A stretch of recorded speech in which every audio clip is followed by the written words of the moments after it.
Hello, everybody. Welcome back to Crime Weekly. I'm Stephanie Harlow. And I'm Derek Levasseur. So today we're picking up with part 2 of the Jennifer Kesse case, and I was really encouraged to see how many people were, looking forward to seeing us cover this case. It seems to be very important to a lot of people. I saw a lot of comments of people saying, they live in Orlando or they live in the South Florida area and they still see Jennifer Kesse's missing person posters up. And, everyone from that area has a story about how Jennifer Kesse has touched their lives, whether they went to the same college as she did, whether they went to the same high school, whether they somehow had interactions with her parents. They all, in the comments were touched by Jennifer in some way. And, it's nice to see that people are still looking for her, that there's posters still up and that, her name is still strong, especially in the Florida area. Yeah. And I think also everyone relates to it because it could be someone you care about. It does. This Jennifer was just living a pretty normal life, nothing too crazy going on as far as we know. And one day she's here, one day she's gone. And nobody really knows what happened to her still. And I know it happened in 2006, right? 2006, this took place. And I know it seems like it was yesterday. I feel like 2006 was yesterday, but it wasn't. But I feel like I was 23, 20, 22, 23 at that time. Well, maybe younger even. No, I was about 23. No, maybe a little older. Yeah, no, 23, older. 24. And I feel like technology obviously wasn't what it is today, but security cameras and cell phones, they were a thing. And to think in that world that this woman who's at an apartment complex, not out in the middle of the woods, can just vanish without a trace, other than some things that we're going to talk about tonight, it was really difficult. And then when it comes to this specific case, I feel like the reason people are so invested in it is probably for the reason that a lot of people are. Just the same reason I was when I started looking at the video that we're going to talk about tonight, where you think, man, there's a saying in baseball, like it's a game, or even in football, it's a game of inches, right? This case is a game of inches. It really is, where if just one thing changes, we might not be covering this case. And to think that literally a couple inches is the difference, or frame rate is the difference, is crazy. But that's where we are. And we can't stop, because as of right now, Jennifer has never been found. So you have to, you can assume whatever you want. I like to go with assuming that she's still out there somewhere. And so to keep it relevant, to keep people talking about it, maybe there's someone who didn't know about the case now does, and maybe they have information that can help. And on that note, we're going to take a quick break. We'll be right back. We always talk about how there's advancements in technology and DNA on this podcast, but just so you know, those hackers out there are upping their game as well. But at least with Surfshark VPN, I can be safe on the internet, and here's the best part, so can you. Surfshark secures your data with industry-leading measures by using uncrackable encryption and the most secure VPN protocols. And when I say your data, that Surfshark keeps your data safe, I'm talking about everything, right? I'm talking about your IP address, sensitive information like credit card and banking numbers, but also your private information like text messages, emails, and, those photos that you probably have on your phone. Surfshark also provides IP and DNS leak protection so that nobody can find out where you're connecting from, and they maintain a strict no-logs policy, which means they never store or save what you're doing on the internet, which a lot of internet providers do because they want to sell your data. And all of that sounds complicated, and you might think you aren't tech savvy enough to even know where to start, because that is how I felt. But Surfshark is truly so easy to use, and if I can do it, you can too. You just have to install it and run it, and then Surfshark will connect to the server that offers you the best speeds by default. And Surfshark VPN is jam-packed with features that go way beyond the basics. These features allow you to not only protect yourself and your personal information, which is super important, but there's lots of other benefits, like having access to entertainment you might not otherwise have. I don't know if you guys know, but I love watching British television. With Surfshark VPN, I don't have to wait for new seasons of my favorite shows, from the UK to come over to the United States. I just use Surfshark VPN, make it look like I'm in the UK, and all of a sudden I have access to the massive content library over there.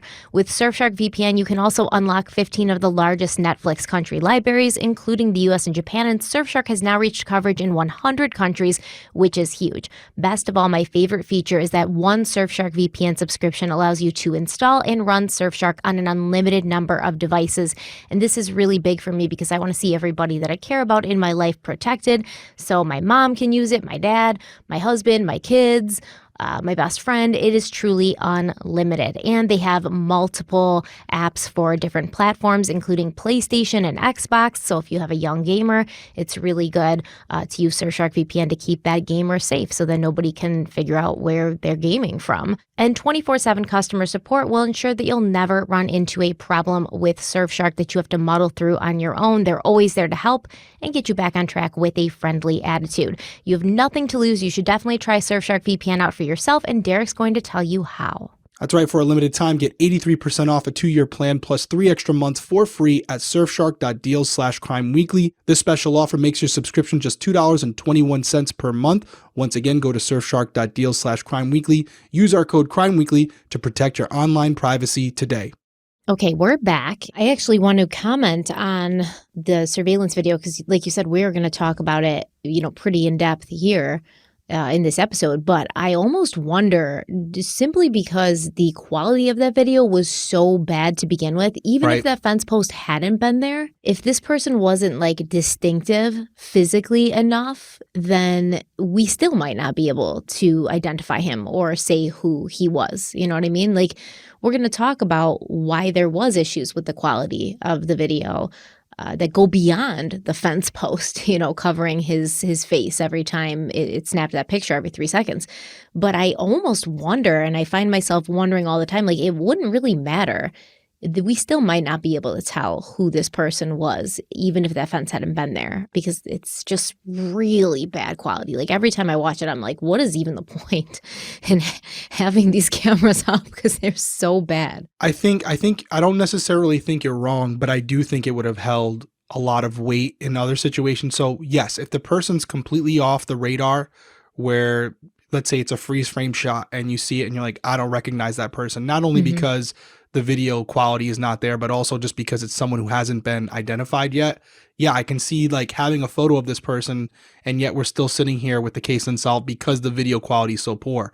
But I do think from an investigatory perspective, what it would allow you to do is cancel out people that are already on your radar. So if there's certain construction workers who police have hopefully interviewed, and friends of Jennifer's and friends of Logan's and ex-boyfriends, whoever they interviewed or talked to during this investigation, if there's anyone who they thought, I wonder, the video more than likely would be able to rule those people out. Because if it was someone that you've already met and recognized, I do think there'd be elements of that video that you might say, okay, that person kind of looks like so-and-so. Now, it may not be perfect, but I do think it would rule out some people in the investigation, because right now, all possibilities are still on the table. Could it be the construction worker? Sure. Could it be just a random person? Yep. Could it be a stalker? Could it be a former colleague? Could it be a friend?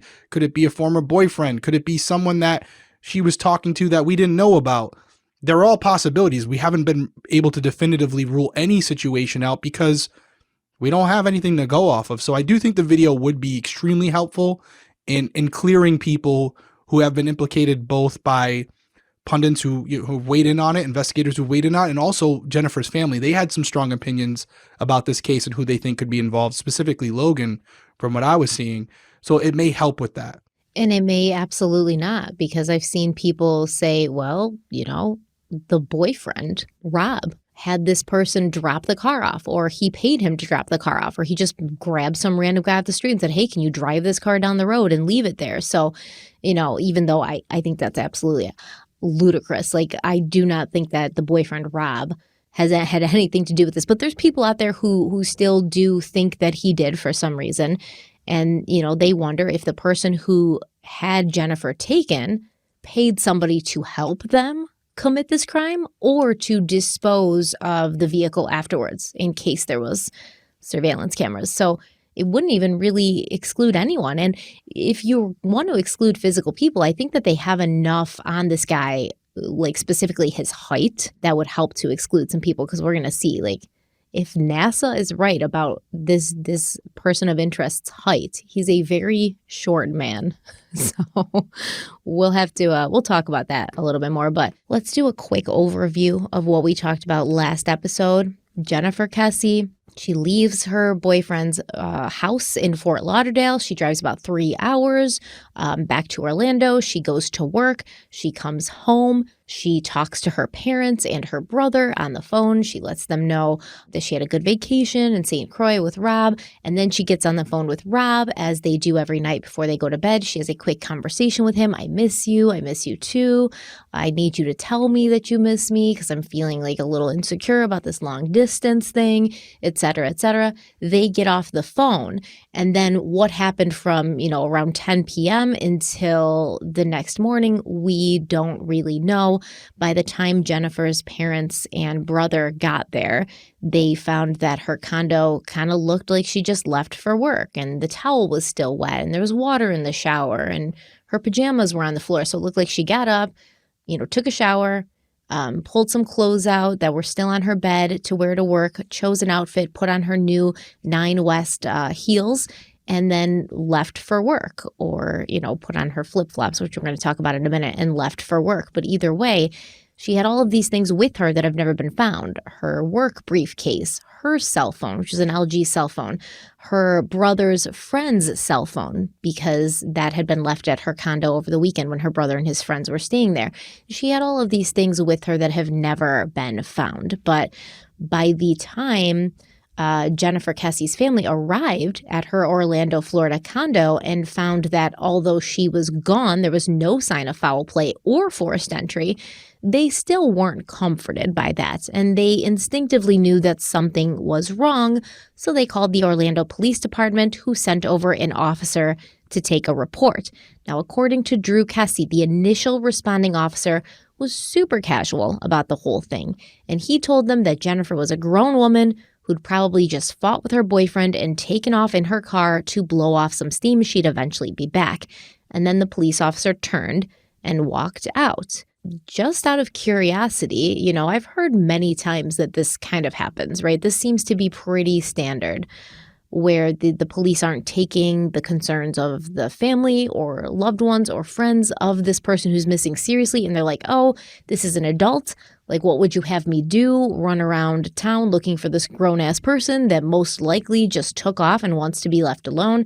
And then the police really don't do anything initially, which, as we know, is kind of problematic if there was a crime committed, because that first 24 to 48 hours is super important in, tracking down evidence and before the trail goes cold. So what would you suggest that a loved one of somebody who's missing does in this situation where the police aren't taking them seriously? Because I am definitely curious. Like, what are the routes or the paths that they can take to get around this? All right, so that's a good question, because instead of trying to get into the mind of the police officer who responded, because we don't know what the interaction was like, obviously we weren't there, I think the way you pose that question is perfect, because you can't control what the police are going to do when they show up, but you can control what you do. And I do think that this is a positive way to look at it, because even if the police officer shows up, you have way more tools to help solve this case initially than they do. You know their friends, you know their family, you have cell phone numbers, you have addresses. You need to get everyone together in your circle, your friends, your family, to start being proactive. Don't rely on an outside entity. Don't rely on law enforcement. Don't rely on anybody. You can organize something very quickly, especially in today's age with social media, where you can say, hey, I want you to go through all their social media. I want you to DM all their close friends, or DM anybody they have photos with. I want you to go to these addresses, check all of them, make sure. I want you to call these numbers. I want you to go around and look for this. All you really would want law enforcement to do at this point, hey, listen, we're going to go check her work. We're going to go check where she should be. We're going to go talk to the boyfriend. All I ask that you do is you put out an APB, a BOLO, just to other law enforcement agencies, including your own, to be on the lookout for this registration plate. Here's the registration data. Here's the plate. Here's what it looks like. Any identifiable marks that would be specific to that car. So if it's a Honda Accord, what about that Honda Accord would make it unique if you happen to see it but didn't see the plate, like a dent or a paint scrape, something like that. All I need you to do, sir, I know that there may be protocols where you're not going to put her in as a missing person right this second. I'm not here to dispute that with you. All I'm asking for you is to put out a BOLO for this vehicle so that if any surrounding agency spots it, they'll stop her and have her call us. That's all I'm asking. There's no protocol preventing them from doing that. They can easily enter that into NCIC, which is a database. It'll go out to all police departments, and if they happen to see that vehicle or run that plate, it'll pop and let them know. That's really all you need them for initially. But the other benefit to doing a lot of it yourself is after that period when they come back because you're maybe unsuccessful, all of these roads that you've already went down you can check those off and you can present that to them and say, hey, this is what we've done already. So you're not wasting time doing something that's already been investigated. You need to go from here. We've already checked these addresses. We've already talked to these friends. We've already went to her place of work. What's the next step? Because now we have to escalate it. So I think that's the things that you can do. Get your family and friends involved. If you really feel like something's wrong and this isn't something that's normal for the person involved, get everyone on deck, call, text, DM, whatever you got to do, get them out of work, whatever they need to be, and start your own search party immediately to, find out where she is or where he is. So if you crossed off all those avenues, now when law enforcement responds back, you can hand them over everything you've done and say, hey, we need your help now. This is escalated to a situation where it could be potentially dangerous. But I do feel like there's issues with that because that's basically what Jennifer Kesse's family did, right? They did it on their own initially, but like I said, that first day or two, the trail's going cold, law enforcement has the ability to pull cell phone records, see where her cell phone was pinging, pull banking records to see if there's any activity, stuff like that can give you like a pretty hard and fast clue as to where she is, whereas her parents aren't going to be able to necessarily call her bank unless they're authorized on the account and say, hey, has my daughter been using her credit card? They're not going to tell them. And if she's on her own cell phone plan and they call Verizon, Verizon's not going to tell them either. I worked for Verizon. We are very strict about that. So it's problematic because all of these clues, for instance, you could see, oh, hey, Jennifer's phone pinged at this location, or she, purchased gas at this location. So we know she's heading out of Florida and she's in like Virginia or something. You'd be able to have a better idea of where she was and what was happening with the abilities that law enforcement have. So, and what about the people who don't have family members who are going to go so hard? Like, what about when they go missing? They just go missing and there's nobody there fighting for them? That's unfortunate, We could do a whole episode on this, and I'm not defending law enforcement. Some may look at it that way, but there's an expectation of privacy that adults have. And so when you have someone who maybe Jennifer doesn't want to be found, maybe she's doing something she doesn't want other people to be aware of, if their husband or their father or mother go to law enforcement because they want to use them as a tool to get the information they need, law enforcement has to justify to a Verizon what that search warrant is for. Okay, This is the reason why we want her cell phone records. So there has to be something that you can articulate to say, hey, the situation is escalated. We feel she might be in danger. Verizon, we know you're they don't, AT&T, Verizon, all of them, they don't give up those records easily, even to law enforcement. We have what's called an administrative subpoena. I don't even know if they accept those anymore. When I was on my way out, those things, in the beginning of my career, you could write up an administrative subpoena, have it signed by the chief of police. The records were there in 20 minutes. Now they're requiring warrants from judges or a magistrate to give you those records because they've had situations where they turn them over and then the person comes back around and says, why are you giving my phone records to law enforcement? I was only gone for 6 hours. What are you doing? So that's the only thing I'll say. But I do agree with you that law enforcement has the ability to walk into a bank with the proper documentation from a judge or whatever and get those records. I would also say to all of you out there, if you have a family member or friend that you do trust, I would maybe give them access to, hey, in a worst case scenario, here's my username and password to my AT&T account or my Verizon account. Or, hey, I'd like to put a cosigner or someone who has access to my bank records. God forbid something happens. Again, it would have to be someone you trust, but maybe have a person that you are close to that, God forbid something like this goes down, that person has the ability to log on to your account to say, okay, hey, I can see she was using her phone an hour ago. That's the only thing I would say. Again, if you don't want to rely on law enforcement to help you and you want to put yourself in the driver's seat, those are proactive measures you can take to maybe prevent a situation where law enforcement shows up and says, hey, she's only been gone like 2 hours. No judge is going to sign a warrant yet for her phone records. You can circumvent that. Yeah, I don't think anybody wants to like get in the driver's seat and cut law enforcement out. I think it's more of like a necessity thing. But I do believe that police, and I think they have gotten better at this, they need to listen to the family. If the family says this is out of character, they need to listen to that. If this girl didn't show up for work and she's never missed a day of work and they talk to her employer and that's confirmed, they need to take that seriously and they need to be a little bit more cognizant of that. And I do think that that has changed slightly since 2006. I definitely do. I definitely think it's changed, but there are rare situations where you do have people, a husband thinking his wife's cheating on him. Oh, I haven't found her. And now they do that. They could have a lawsuit on their hands. Again, in the grand scheme of things, that shouldn't be what matters. But with the way people are sue happy today, that is something that local government agencies are concerned about. But I do think there has to be some common sense to it, right? Like, I hate to say this, but when you show up on a call, we do this every day. So we've heard it all. And there has to be some common sense where, hey, what does she do for work? Has she ever been late for work? Make a quick call to her employer or his employer. Have they ever been late? Like, you can do a quick investigation within like 30 minutes to figure out like, okay, is this really out of character for this person? Or is the parents or significant others just overreacting? So you got to do a preliminary investigation. I'm not saying you walk in there and immediately enter them into NCIC as a missing person, but there's a preliminary investigation that you can do where, hey, have you called these numbers? Have you done this? Have you checked this location? Have you done that? Let me send a guy over to that spot as well. We'll see if we can see anyone. Call the employer real quick. Hey, Sergeant so-and-so here, Dallas PD, want to look into this, whatever it might be. There's some things you can do that if you, after verifying it yourself, feel there's some validity to what they're saying as far as it being out of character for them to just go off the radar, then maybe you have to escalate it quicker than the 24-hour hold. And maybe it's something you got to enter immediately, especially if her car's still there. But this case, their car was already gone at that point, correct? Yeah. Yeah. So, I mean, that's the thing about the car, right? Like, we know what happened to the car now, but in hindsight, because obviously you're going to get into all that. I don't want to steal that thunder, but the car not being there, I think for most people would be like, oh, well, maybe she went somewhere and didn't tell you guys. Maybe she doesn't want to be found right now. That's the other side of the coin.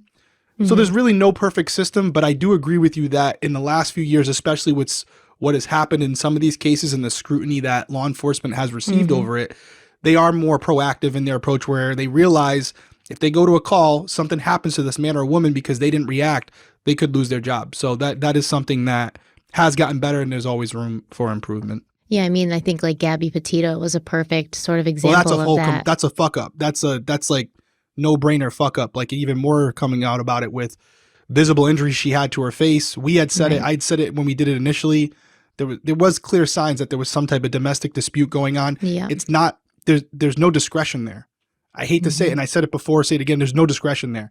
Whether you feel it's a one-time thing or whatever, the laws are they're very clear. If you can determine a primary aggressor, which in this case, don't come for me on this one, but small, tiny girl, bigger guy, scratches on her face. He has the ability to walk away from it. He didn't. He's getting locked up. You guys can figure it out at court. If you want to drop the charges down the road, Gabby, that's your problem. I'm doing my job here because I'm not leaving it open where I'm going to walk away and you're going to end up killing this woman as soon as I do. Now that's on you. So completely fucked up there. I feel like that situation is super obvious what you're supposed to do. The missing persons ones, I struggled with them a lot too when I would respond to calls. If we had children, the parents would always be very upset about their missing child, 16, 17-year-old girl or boy, where they're like, oh, they missed, this never happened before. This has never happened. And I'm like, okay, so I'll run their name through our juvenile database, which is an internal database. And I find out that little Johnny or little Jane has run away 17 times. Now the argument could be made, well, what if the 18th time is for real? What if something actually happened to him? I agree with you, but we're trying to develop an opinion on what's going on instantaneously without living in the household. So there's no perfect system, but I think law enforcement as a unit is getting better about this, especially with technology and, like you said, cell phone tracking, all that stuff. Does it hurt to enter somebody into like the national database of missing people? Like, does it take anything away from anything? I just feel like maybe little Susie ran away and she always runs away. But this time she's 16 and she's out on her own and something befalls her. So it would, behoove the police to find this person, 16-year-old Susie who ran away, and be like, Susie, we're just trying to make sure you're okay and you haven't, encountered somebody nefarious. Or to find Jennifer Kesse and say, hey, Jennifer, we just want to make sure you're alive. But if you want to be left alone and you just don't want anybody to know where you are, that's cool. Let us know. And we won't tell anybody. We'll just tell them we found you and you're safe. That should be what's happening. They should be at least entering these people into that database in case, right? I'll speak for myself. I won't speak for law enforcement as a whole. I'll just speak to how as a patrolman, Derek, and as a sergeant, Derek, if it was a juvenile and they are still under the custody of their parents and the parents were insistent on it, I would enter them. Just to cover my ass, just to cover my patrolman's ass, I would enter them. At the end of the day, from a legal standpoint, the parents are in charge of them. They're asking me to enter their child. I'm going to enter them. I have nothing to lose. With adults, I was more cautious, especially if the adult that was missing wasn't someone who had a history of mental illness or was fully capable of, making their own decisions. If there wasn't anything obvious that something had happened, like we checked the work or whatever, I wouldn't enter them right away, because I've had situations in the past where other adults, like I had said earlier, significant others, friends, are using this tool for their own purposes. And it might not even be criminal. They might know where that significant other is, and now they're using law enforcement to build that case. So we do have to be careful, because as bad as this may sound, people do have a right to their privacy. If Jennifer was out seeing another man, ethically, we may not agree with it, but she has the right to do that. No one should be able to stop her. So if we expose that could be an issue, because we don't legally have the right to give that information to law enforcement. And I hear what you're saying as far as, well, you just identify where she is. As long as you know she's okay, you can at least say to the family or friends, hey, can't tell you where she is, can't tell you what she's doing, but she's okay. That's all we can tell you. But then it becomes a whole different issue, because we have situations where if there's nothing on the surface that looks bad and the person's only been missing for an hour or two, and you have 3 or 4 cops in that jurisdiction, you're out looking for someone who's perfectly fine.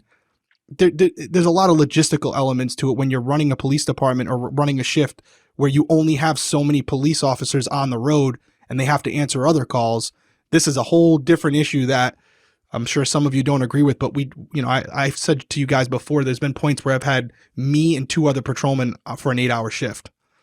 It's crazy. It's insane. And we were a very busy department, but there's a lot of variables to it.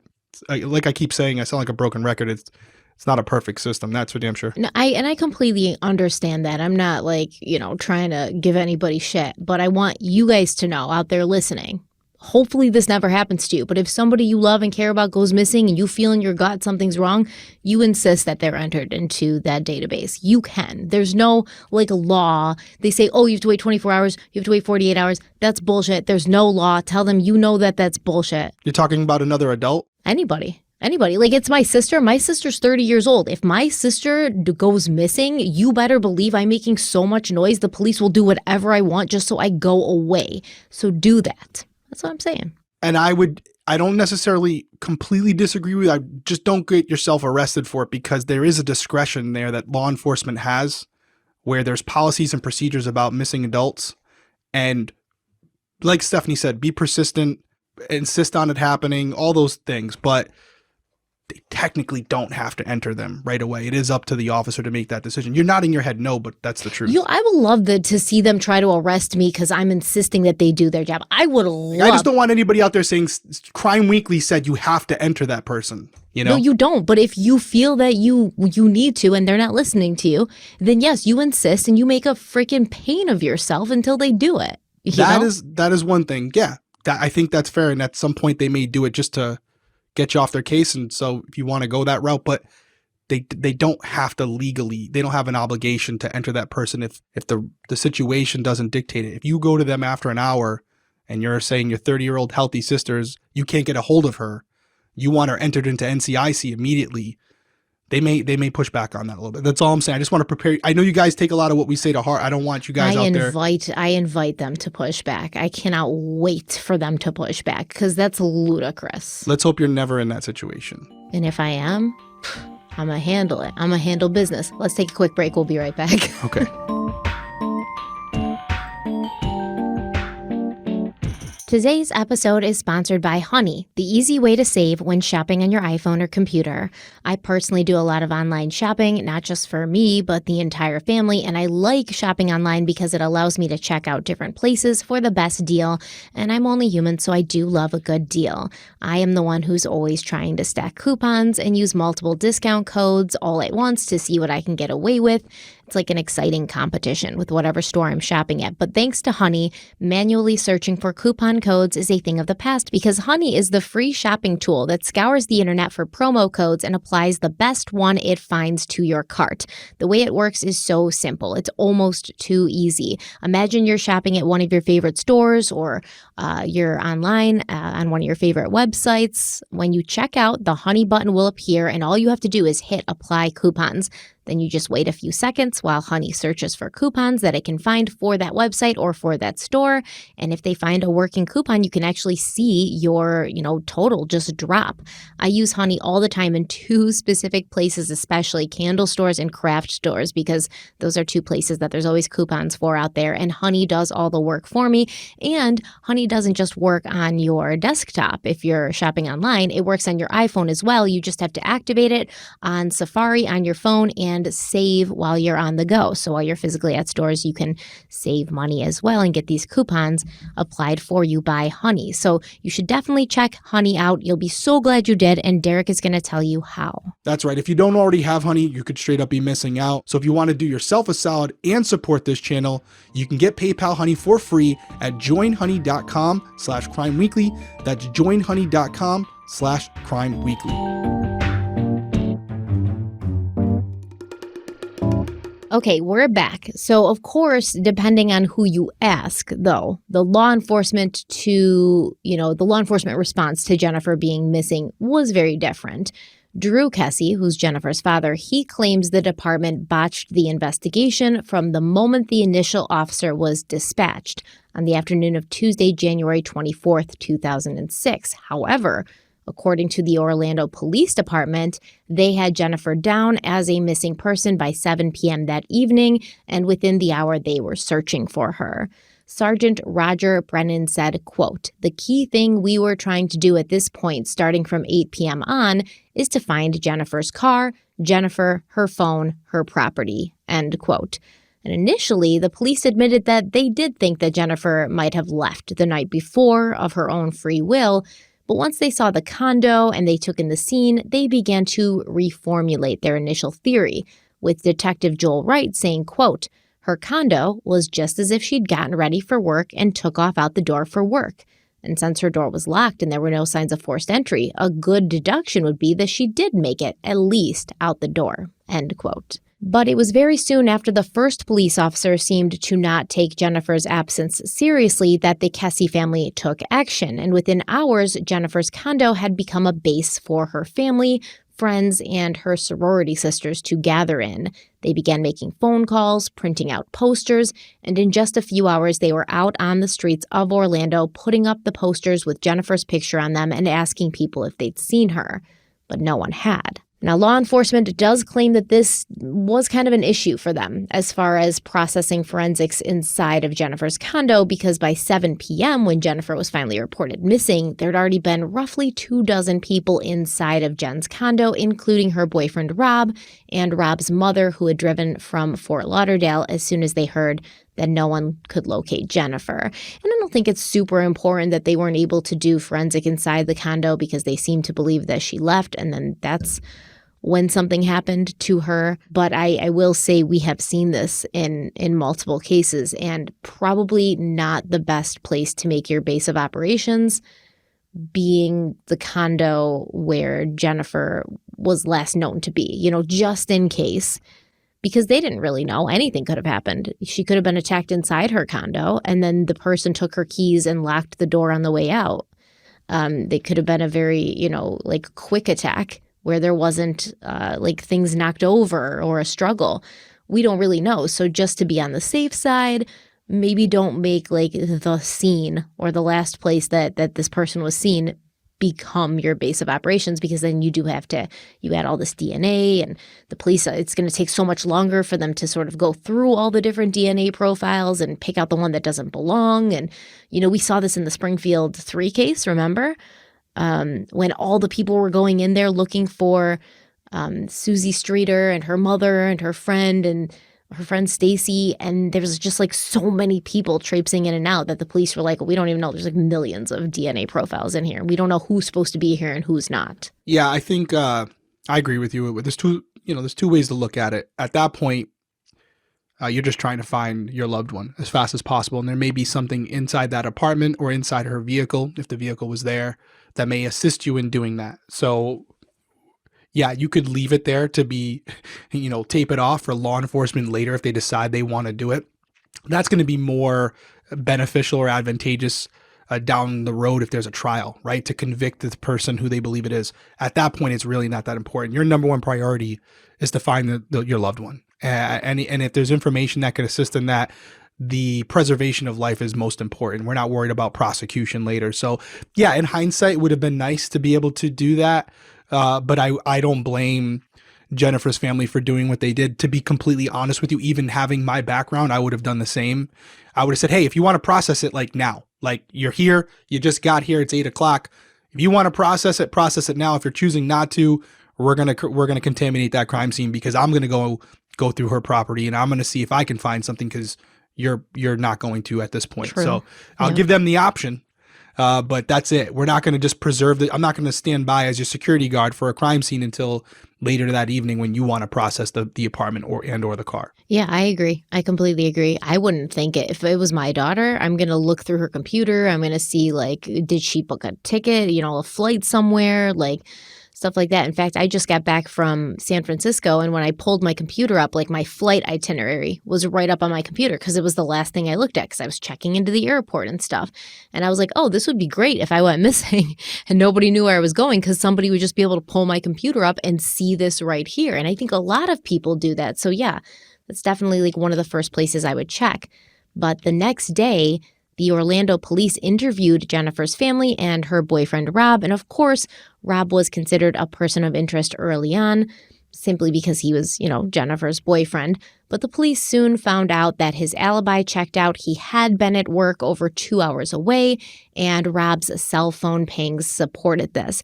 And speaking of cell phone and cell phone pings, I wanted to quickly talk about something that I forgot to mention in the last episode. For many years, we'd been told that Jennifer's cell phone was powered down soon after she got off the phone with Rob the night before. But law enforcement also claimed that her cell phone was pinging outside of the apartment complex after 10 p.m., which led many people to believe that Jen had left her condo during the night of January 23rd after getting off the phone with Rob. Now, Drew Kesse was asked about this during a Q&A, and he responded, quote, "This is a very important question and one that I personally have spread misinformation on. You see, there is what people talk about, what law enforcement tells you, and then there's the truth. I, for years, have felt and thought, I was told by law enforcement, that the phones were manually turned off or destroyed at approximately 10:20 p.m. on 1/23/2006. That is simply false information, and I, in my heart, believed I heard that for years. The ping study presented to us showed such illogical locations and times and pings off towers that made absolutely no sense. Yet again, law enforcement was pushing that Jennifer was out and about after 10 p.m. that night, and we didn't know our daughter. Again, we plainly showed law enforcement how absurd their thought process was in the ping study. About 2 years later, I was able to convince a detective to get with a Verizon specialist on the ping study and see if anything had changed when a real professional looks at it. That was done, and we were told by the detective that the Verizon specialist said the entire ping study was no good and totally unreliable. Once again, it was all new technology, and the towers were always shutting down, skipping to another, etc. In the end, the data was totally flawed and not to be believed as per Verizon." End quote. What do you make of this? Well, this kind of goes back to the Adnan Syed case. It was early on with pings, and pings were never that accurate. I know we used them over the years, and it would show a general location, but I can tell you right now, it wouldn't, like, find my iPhone. I can tell if you're in your apartment or in the parking lot. Where Right. pings were never that accurate. It might put you in the general vicinity, and it's a overall radius of an area that you could be in, but it was never that exact. So there's no way they would be able to tell whether Jennifer was inside of her apartment or in the parking lot. Not at that time. Not without like because there's a difference between tower pings and GPS location, right? They're talking, don't get those two confused. They're two different things. The pings is a triangulation between multiple towers that they're using to kind of give you a general vicinity of where that phone was. GPS coordinates are pretty much exact within a couple, maybe 10, 20 feet of where that phone is at that point. Sometimes even more accurate with the new features that iPhones offer. So I think what he's saying is probably true. It doesn't seem like law enforcement has come out and disputed what he had said there. So it was a newer technology. I don't know why it would be completely unreliable. It was probably, the pings were probably still in the general vicinity of where her apartment complex was. But maybe they mean as far as like, oh, she's outside her apartment at 10 p.m. There's no way they would be able to tell that. So it's bullshit. No, it sounded like her phone pinged, and then like 5 minutes later it pinged like across town, and she couldn't have possibly like been across town. And I mean, I definitely feel like her phone may have been powered down, but we already heard that she was talking to Rob on her landline because she didn't get great cell reception in her apartment besides for, the balcony. And once again, this is 2006. So I know initially I was like, yo, if she doesn't have her phone on, then how is she like waking up in the morning, But they had alarm clocks back then because we weren't depending on our What's phone. that? Yeah, alarm clocks. It's a joke. I know, but like we weren't depending on our phones for everything. So I almost wondered like maybe she shut it off and even left it in the car, like maybe she just left it in the car or left it in her briefcase the whole time, knowing that when she grabbed her briefcase for work, she'd just be, going, because we weren't attached to our phones like we are now. It wasn't like we were on, Instagram. It was like you called, you texted. And if she knew she had her landline and she was going to talk to Rob and her family or whatever on the landline, then she wouldn't even have a need to even have her phone on or like near her, because that's how I used to be, back in the day when I first had my first cell phone. I wasn't like, it wasn't in my hand all the time. Now it never leaves my hand. It's obnoxious. So I think that it's likely she shut down her own phone, but I don't think that she left the apartment. You don't think that you don't think that the phone left the apartment? Oh, you don't think that she left the apartment that night? I don't think she left the apartment that night. Yeah, and I think that more so goes to all the other evidence, right? Like, I mean, all of her business attire, the items she would have taken to work, the shower being still wet, the towel, all that stuff is evidence that it was more of her morning routine than a night routine. She wouldn't be leaving her house at 10 p.m. at night with a briefcase, I don't think. Yeah, it's like context clues, Yeah, absolutely. And some people say, oh, she came home, talked to Rob, and then took a shower and then went out. I mean, maybe, but like for nobody to be coming forward and say like, oh yeah, I was supposed to meet up with Jennifer, or are they saying that whoever she met with that night killed her? Because she'd have to talk to that person somehow to know that she was meeting up with them, and the police have her cell phone records and her home phone records, and as far as we know, once again, we don't know because they haven't told us, but they know if she talked to anybody that night, and I'm sure they've already questioned that person. So it's like, I don't think that's what happened. And Jennifer Kesse's family, her parents, have all of these police files now. And if that was the case, she had spoken to somebody that night, I'm sure they would have told us by now. They would have released that information because they've released plenty of information. I agree with that. There would have been some footprint, whether it was the landline or it was her cell phone or an email. If she was going to meet someone, there would have been some communication to confirm where they're meeting, when they're meeting, etc. If not a friend or family, someone else she's confided in about that. So I do agree with you. And I think I said it in the first episode where she's got to work. She gets up early. I think you said she's in work by 9. Where's she going? Where's she going? Unless she's planning on sleeping at that person's house and then going from there, which is possible. But I think everything else in that apartment, unless it was staged to look that way, suggests that she left that morning and was heading to work. And once again, there would have to be some sort of communication like, hey, I'm spending the night at your place tonight, or, like I'll go to work from your place. There'd have to be something whether email or cell phone or landline, to show that she had spoken to somebody that night or, at all during the day. So let me just throw one more scenario at you, though. Let's say Yeah. this person knows she's in the apartment alone.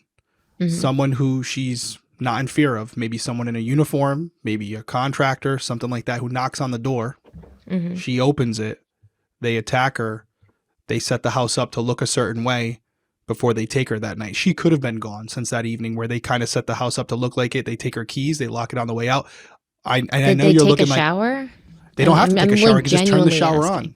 They could just turn the shower on. Now, I'm saying this, and I'm saying it because it's a scenario that can't be completely ruled out, regardless of how unlikely it is. But I do think there's a world where if you're to believe the cell phone ping, right? Like if you're to believe that for a second, one explanation of that phone without us having these pings would be that night she's taken that night. The phone pings while they're outside the apartment because they're taking her at that point. She's being transported unwillingly. And that's before they break the phone or manually turn the phone off. And that could explain the ping if the pings were reliable, which you've already explained is more than likely not the case. But is there a world we live in where that ping could be accurate that she's outside the building at 10 p.m.? Yeah. Again, very unlikely, but there's a way where you can explain everything that we've observed in that apartment and have it be someone else who she didn't see as a threat when they showed up. And maybe because this person wasn't expected, there wouldn't be some type of exchange on the phone, whether it's landline or cell phone, because this person, she didn't plan on meeting that evening and they just happened to show up and, hey, you know, we got something for you. This is for the apartment. Or someone in a police uniform. There's our firefighters uniform, something where it's your guard is let down because you look through the keyhole, the peephole, and it's someone that you're desensitized to. Yeah, and you know what's actually interesting that you say this? When she was on the phone with Rob, it was like 9:57 p.m. Allegedly, and like I'm still trying to figure out if this is like misinformation or not, but it's pretty split. But allegedly, she told Rob, "Someone's knocking on the door. My door to my apartment. I think it's the upstairs neighbor. I'm not going to answer it."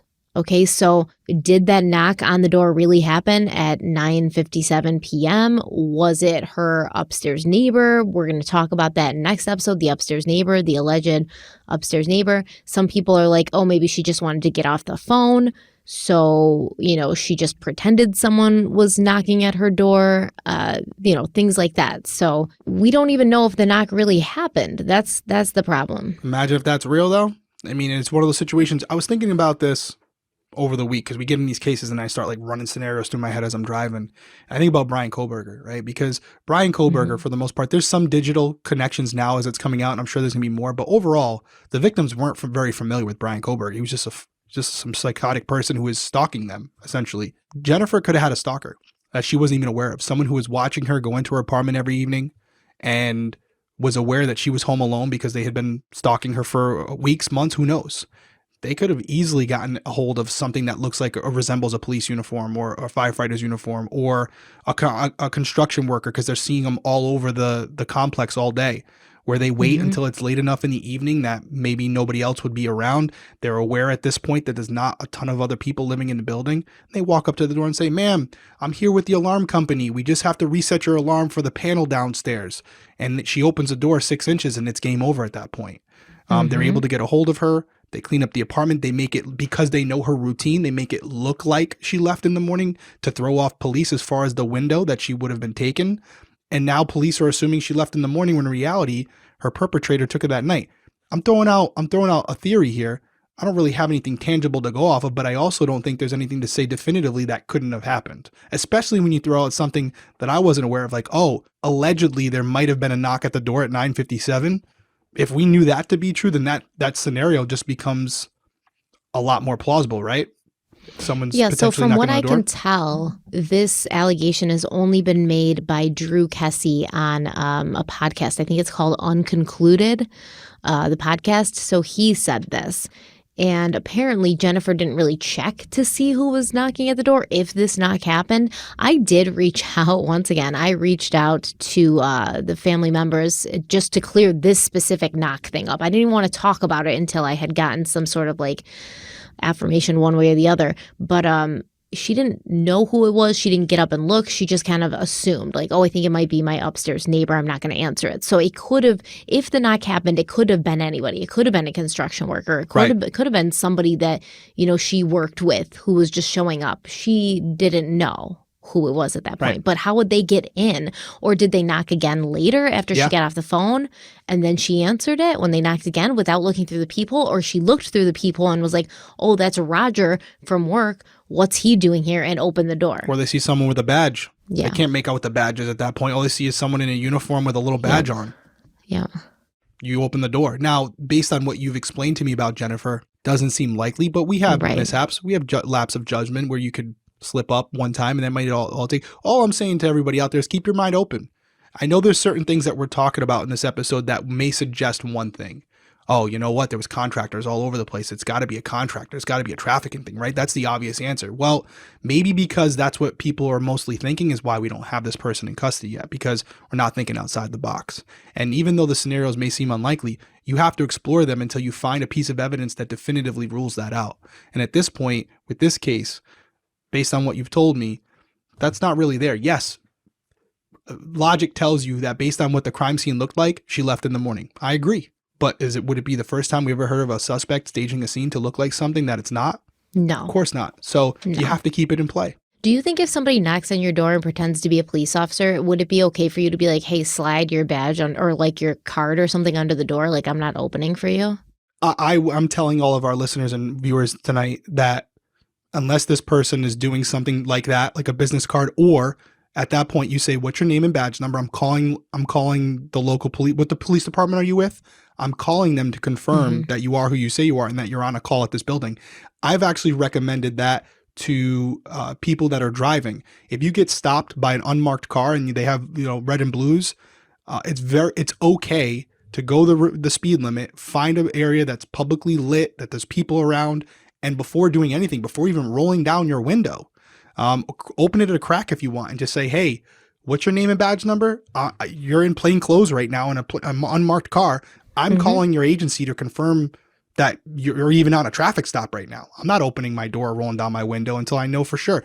And I strongly believe in that. And any law enforcement officer that understands his or her job would be perfectly okay with that based on those circumstances. They would understand in this society, people are going to be very skeptical of who they open their doors to. And they should have no issue with that. Yeah, I've driven all the way home with an unmarked car trying to don't pull do me that. over. Don't do that. I did. Don't do that. You just told them where you live. Well, I know, but like once I'm home, now I they can know where you figure out live. who you are. What is he going to leave? No, but now they can come back later. They know where you live.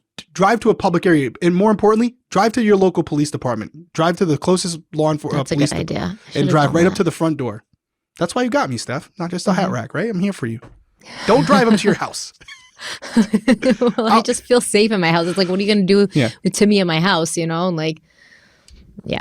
But there's always things you could do better. But yes, anybody shows up at your door late at night, it's perfectly okay to be a dickhead and be like, I'm going to need to see a little bit more than just, I'm going to open my door to you. Why are you here?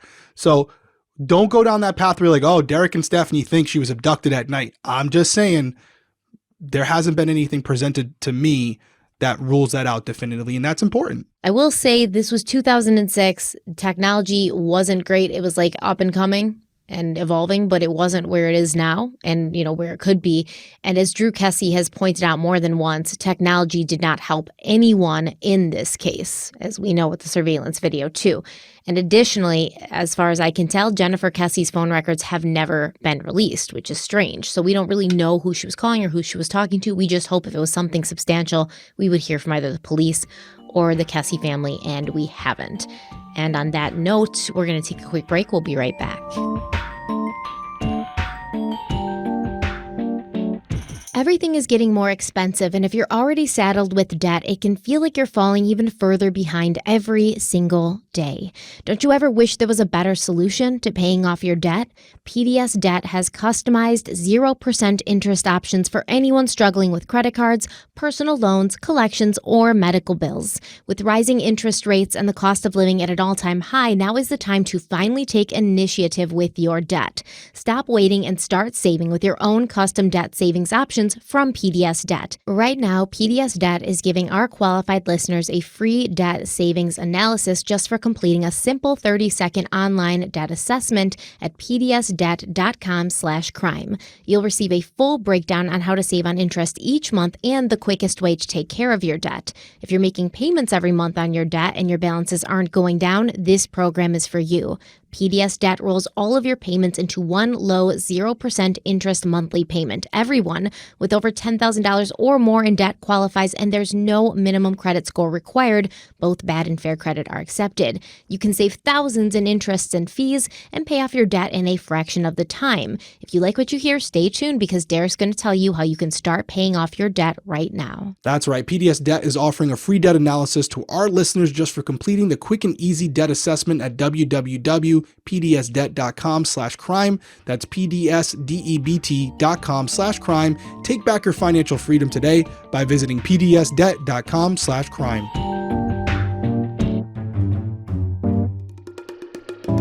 Okay, we're back, and now we're kind of getting into when things start being discovered, because on the afternoon of Thursday, January 26, 2006, a resident of an apartment complex called Huntington on the Green reported to 911 that a car had been parked in a visitor or temporary parking spot in front of her building for a few days and basically abandoned, like nobody had returned to it. When Orlando police arrived, they found that the vehicle in question was Jennifer Kesse's 2004 black four-door Chevy Malibu, and at first glance, the only thing out of place about the car was that Jennifer Kesse was not with it. And I listened to this podcast where some reporter who was really like covering Jennifer's case right from the beginning, I forget her name, but she was covering the case like from day one, and she said, we were all so stressed out because the media were like there when the car was discovered. And they were like, are we going to open the trunk and find Jennifer's body in there? Because that's really what you kind of expect. Like that's the worst case scenario. That's what you expect. But not only was Jennifer's body not in the car, it seemed like nothing was really out of place in the car. Now, this apartment complex, Huntington on the Green, it's only just over a mile down the street from where Jennifer lived. I think 1.2 miles away, but some people might say that it might as well have been on a different planet. Mosaic at Millennia, which was Jennifer's complex, it boasted highly manicured lawns, a safe and gated community, and around-the-clock security. It was also located in a slightly more upscale, like kind of public part of town. If you were driving on Interstate 4 in Orlando and you got off the exit for the Mall of Millennia, you'd find yourself on Conroy Road, a busy street with retail shops on one side and the massive mall on the other side. Now, just after the mall, Jennifer's condo complex was located on the north side of the road. And even from the street, you could tell that it was a nice, upscale, gated community. But if you kept driving, Conroy Road would transition into Americana Boulevard, and that's when the upscale and luxury views ended and the seedy strip malls began. This is a place or an area that's known for drugs, high crime rates, at least in 2006. And according to locals, this location is one of the worst neighborhoods in the Orlando metro area. Some people say they won't even drive near that area at night, and they'll go miles out of their way to avoid it. Now, according to Drew and Joyce Kesse, Jennifer's parents, Jennifer herself would have no reason to be there. So why had her car been abandoned there? Now, when the Orlando Police Department arrived at Huntington on the Green, they found Jennifer's car parked in a visitor spot in a small side parking lot near the complex pool and clubhouse. And initially, there were no apparent signs of struggle inside or outside the vehicle. At least that's what the general public was told. No signs of struggle, nothing out of place. There was no blood inside the car. And the only discernible print that CSI was able to pull belonged to Jennifer. And it was like a palm print. They also were able to find an unknown DNA sample, but it was only a partial DNA profile and not enough to be entered into CODIS. Inside the car, on the floor of the passenger side, police found 2 pairs of flip-flops. And Jen's family claimed that, she would always wear flip-flops when she was leaving work or heading into work. This way, it's more comfortable when you're driving, because driving in high heels is not comfortable. Walking in high heels is not comfortable, so I never do it. But she wouldn't scuff her high heels on the pavement because she's wearing flip-flops. So it's to protect the integrity of the shoes and also just for comfort. Now, one of the pair of sandals were darker in color, and they looked similar to a pair of flip-flops that Jennifer is seen wearing in pictures from St. Croix. Because remember, she had just been to St. Croix a couple days before she went missing. Now, in the side of the driver's door, police found a travel cell phone charger as well as a broken key, and this key belonged to Jennifer's mailbox at her condo. And something the detectives found very interesting was a DVD player in the back seat. This DVD player had been a gift to Jennifer from her boyfriend Rob, and this told the police that whatever had happened to Jennifer had probably not been a robbery or a carjacking. Another thing that stood out that is in the police report is Jen's car is described as being neat, and her parents found this very hard to believe. Jennifer would typically keep her living space very clean and orderly, but her car and her bathroom were the 2 places that Jennifer just couldn't seem to keep clean and picked up. It appeared that whatever she took out or used would sort of just stay wherever she left it until she got around to picking it up or putting it away, and this went for her car and for her bathroom as well. So her parents were a little confused as to why her car would be so neat and just have these few things in them. And also, why is there only one print that belongs to Jennifer in the car? Was the car wiped down before it was parked?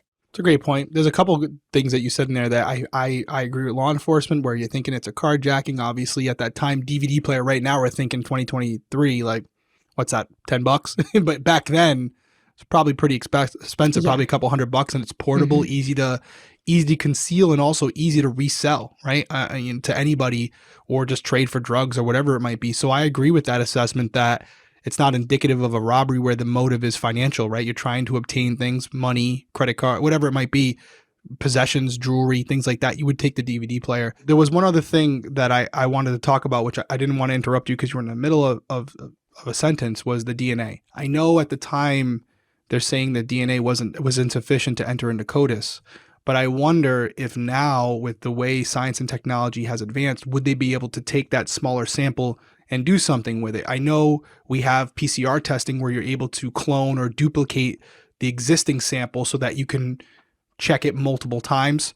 What we're talking about here is taking a sample that may be incomplete and finding ways to fill in the sequence, right? To maybe it might not be as good as a full DNA profile, but there's some type of technology out there where they can take a piece of it and fill it in. I don't know. DNA is so complicated. Maybe that's not the case, but with all the labs out there today that have solved cases that seemed at the time unsolvable, that'd be interesting to see if they revisit it, because I'm assuming that those statements were made probably around the time 2006 when this happened. So I wonder, I'm sure Drew and his family's still staying on top of it. So I wonder if that's been suggested. But yeah, it all makes sense. As far as the car's cleanliness, could it be signs of someone cleaning it out? Yes. It could also be because she just recently cleaned her car out. And for the 1 or 2 days, we've all been there where you clean your car out and it looks like a brand new car and then back to your old ways.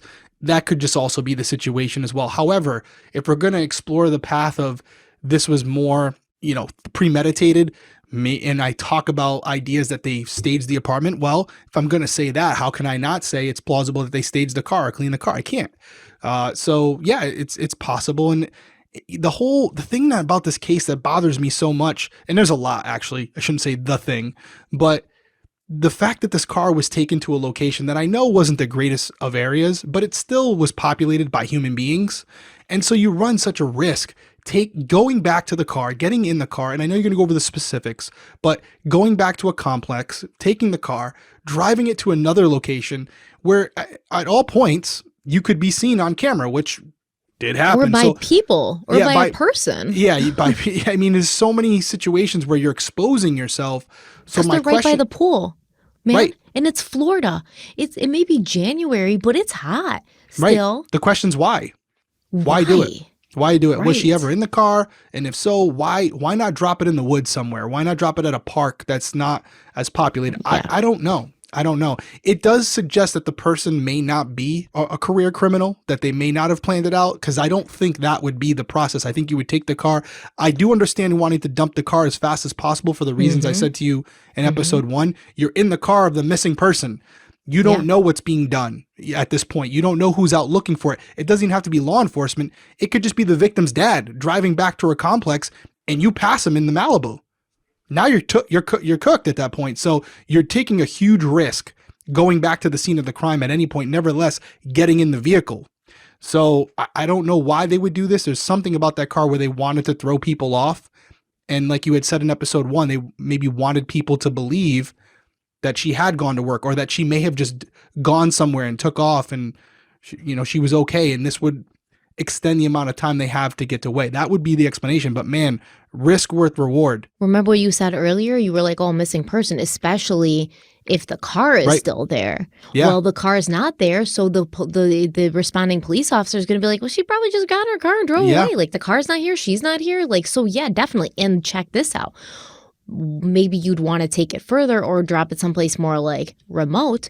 But let's say you're working a shift at the apartment complex where she lived, and you can't be gone for hours, right? So you just want to drive it a mile down the road, leave it, and get your ass back so that nobody notices that you're gone. Still got your alibi. So when the police come, to look in later, no one can say, well, John was gone for like 2 hours today, actually, right around that time. So that is suspicious, go talk to John. So I definitely think they just wanted to like get rid of it as soon as possible. They didn't want to be driving around in it. They didn't want to look around for any place to go. They just wanted to drop it and move on with their lives and not be around it, in it, nowhere near it. Oh yeah, the car was plutonium for sure. They didn't want to be near it. They knew it was for the reasons I'm saying, it's bad to be in the victim's car at any point. Not good. Middle of the day, not a good situation. So they clearly felt it was a big enough deal to risk it all for that. I don't know. They got away with it, so I guess it worked out. And it did give him a few more hours. So mission accomplished, I guess, if that's the way you want to look at it. And gave them a lot more hours. Yeah. So like I said, initially we were told by the police that Jennifer's car showed no signs of struggle. But that was before Drew and Joyce Kesse sued the Orlando Police Department and got their hands on over 16,000 pages of police notes, pictures, and videos after settling with the police department in March of 2019. Now, the previous year, in December of 2018, Drew and Joyce had sued the police department, saying that their daughter had been missing for almost 13 years. And even though no new leads had come in and no arrests had been made, they'd continually been denied access to the files concerning Jennifer's case. Drew and Joyce said that they wanted to hire a private investigator and basically see what kind of independent investigation, might happen and what it might turn up, but their requests for the records were repeatedly denied. And when they hired a lawyer to file an official request, they were told that the extensive files would need to be redacted before even being released. And this could cost upwards of $18,000, a sum of money that the lawsuit called exorbitant and unreasonable. And this is kind of weird to me because Florida has the Sunshine State law where basically like all records about investigations and stuff are considered like open to the public. It's usually like if you're trying to get public records or police records, Florida's the easiest place to get them. But I have seen a lot of cases go down like this where you'll file a FOIA request and then they'll be like, oh, we'll get you the records, but you're going to pay like $35 per page, and we have like 5 million pages here. So just give us, our $1.5 million right now, and you can have whatever you want. And so they basically charge like these crazy amounts of money just so you won't, pursue the record request.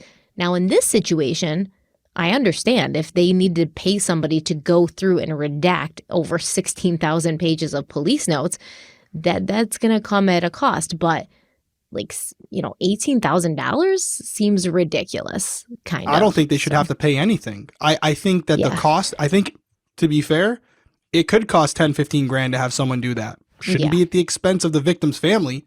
That's what we pay taxes for. Yeah. Pull from that.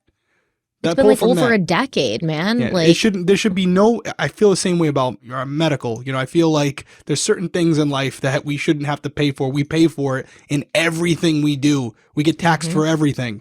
And I think property taxes and all these different things that you pay for your local city or town should cover the paper that they have to print on, and the people, administrative people who have to go through and do what they have to do and redact it. And just to piggyback off of what you said, because we've talked a lot about cold cases and when outside entities should get involved, 13 years is enough. 13 years is more than enough. You had your shot, Orlando PD, you didn't solve it.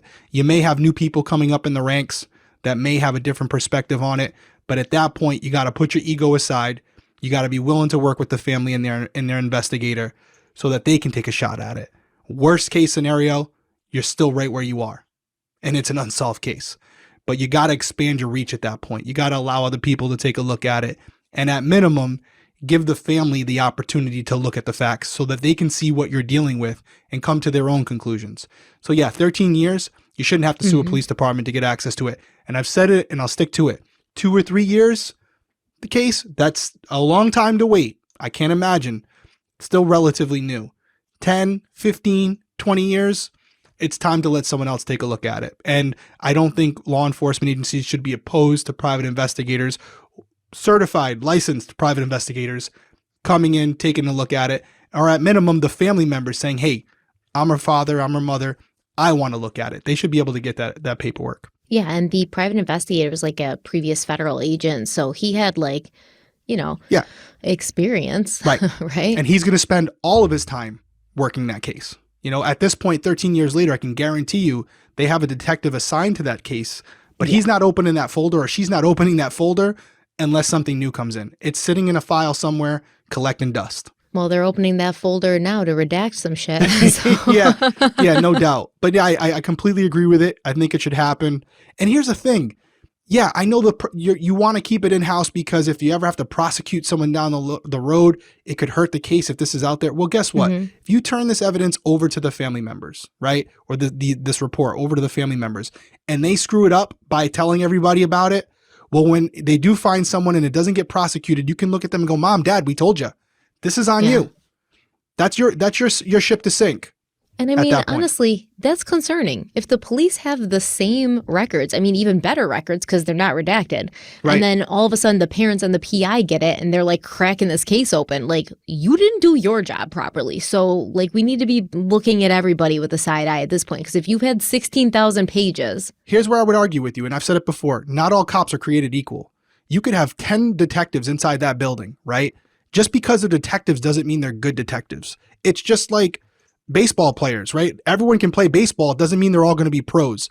So you could have a private investigator like this guy or girl, I don't know what it is, who's a former FBI agent who specializes in these type of cases, who could come in there and mop the floor with this police department just because he or she has experience with these specific things.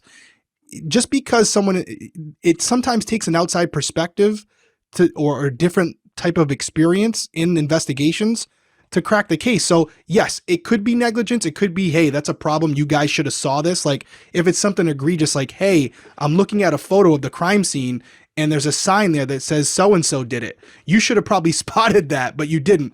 But if it's something where this person just pieces the puzzle together by taking a different approach, I'm okay with that. And law enforcement should be okay with that as well.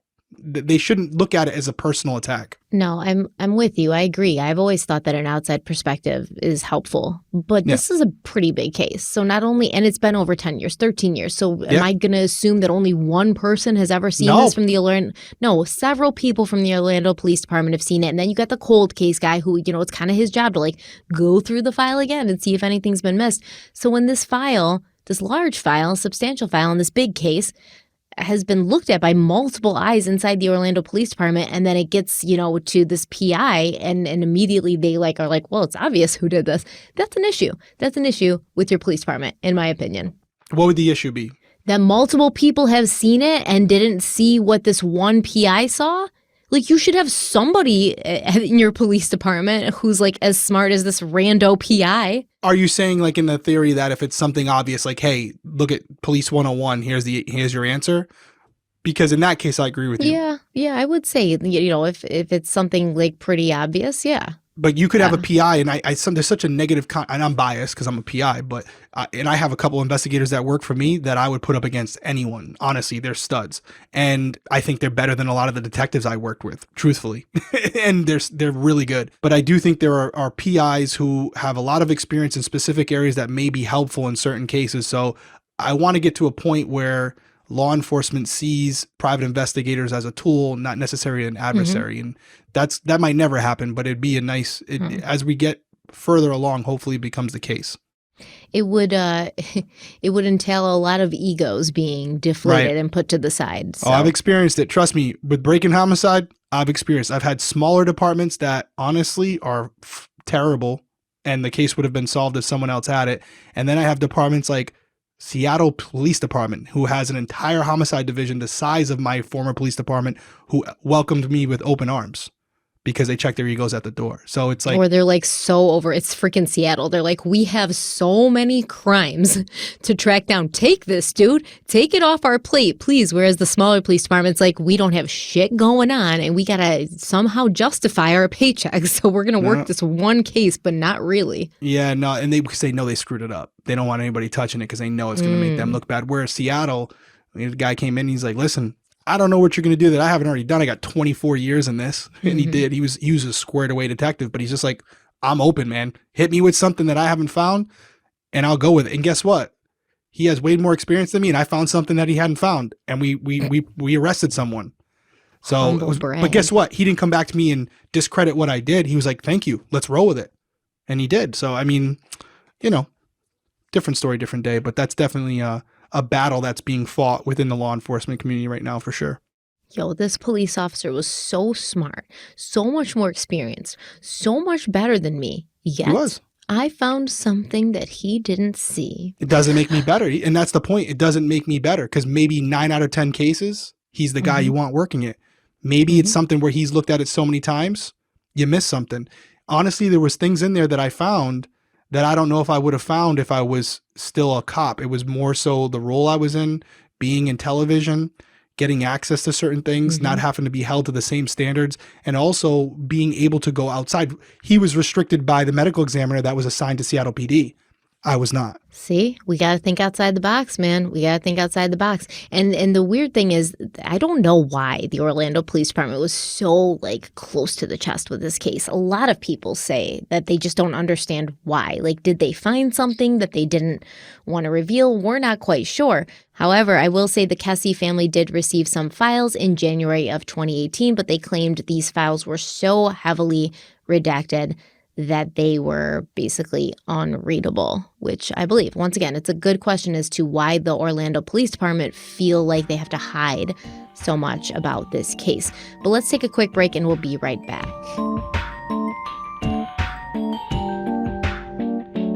With HelloFresh, you get farm-fresh, pre-portioned ingredients with seasonal recipes delivered right to your doorstep. You can skip trips to the grocery store and count on HelloFresh to make home cooking easy, fun, and affordable. And that's why it's America's #1 meal kit. So I've definitely been cooking with HelloFresh for, 2-3 years now. And I honestly really can no longer see my life without it because using HelloFresh even once or twice a week has made weekly dinners so much more fun and so much more easy.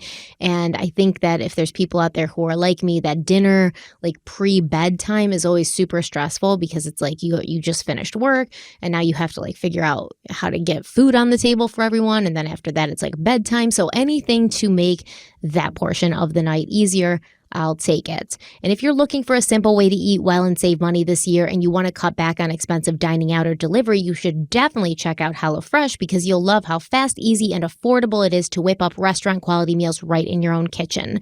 HelloFresh is 25% cheaper than takeout, and it's also cheaper than going to the grocery store, and you definitely have a lot less food waste than when you go to the grocery store because HelloFresh sends you only the ingredients that you need to create each specific recipe, and these ingredients are pre-portioned and fresh, traveling from the farm to you in less than 7 days. And with over 35 weekly recipes, HelloFresh is sure to have something for everyone, even your most picky eaters. You can customize your meals by adding or swapping out proteins. So for instance, if you'd rather have shrimp than chicken, you can get shrimp rather than chicken, or you can get both. You can add proteins to any dish, a veggie dish. You can skip a delivery if you know you're going to be out of town. Everything is tailored to you and what you like and what works with your life. And Fast and Fresh recipes, which are HelloFresh's latest line of meals, they feature robust flavors and filling portions.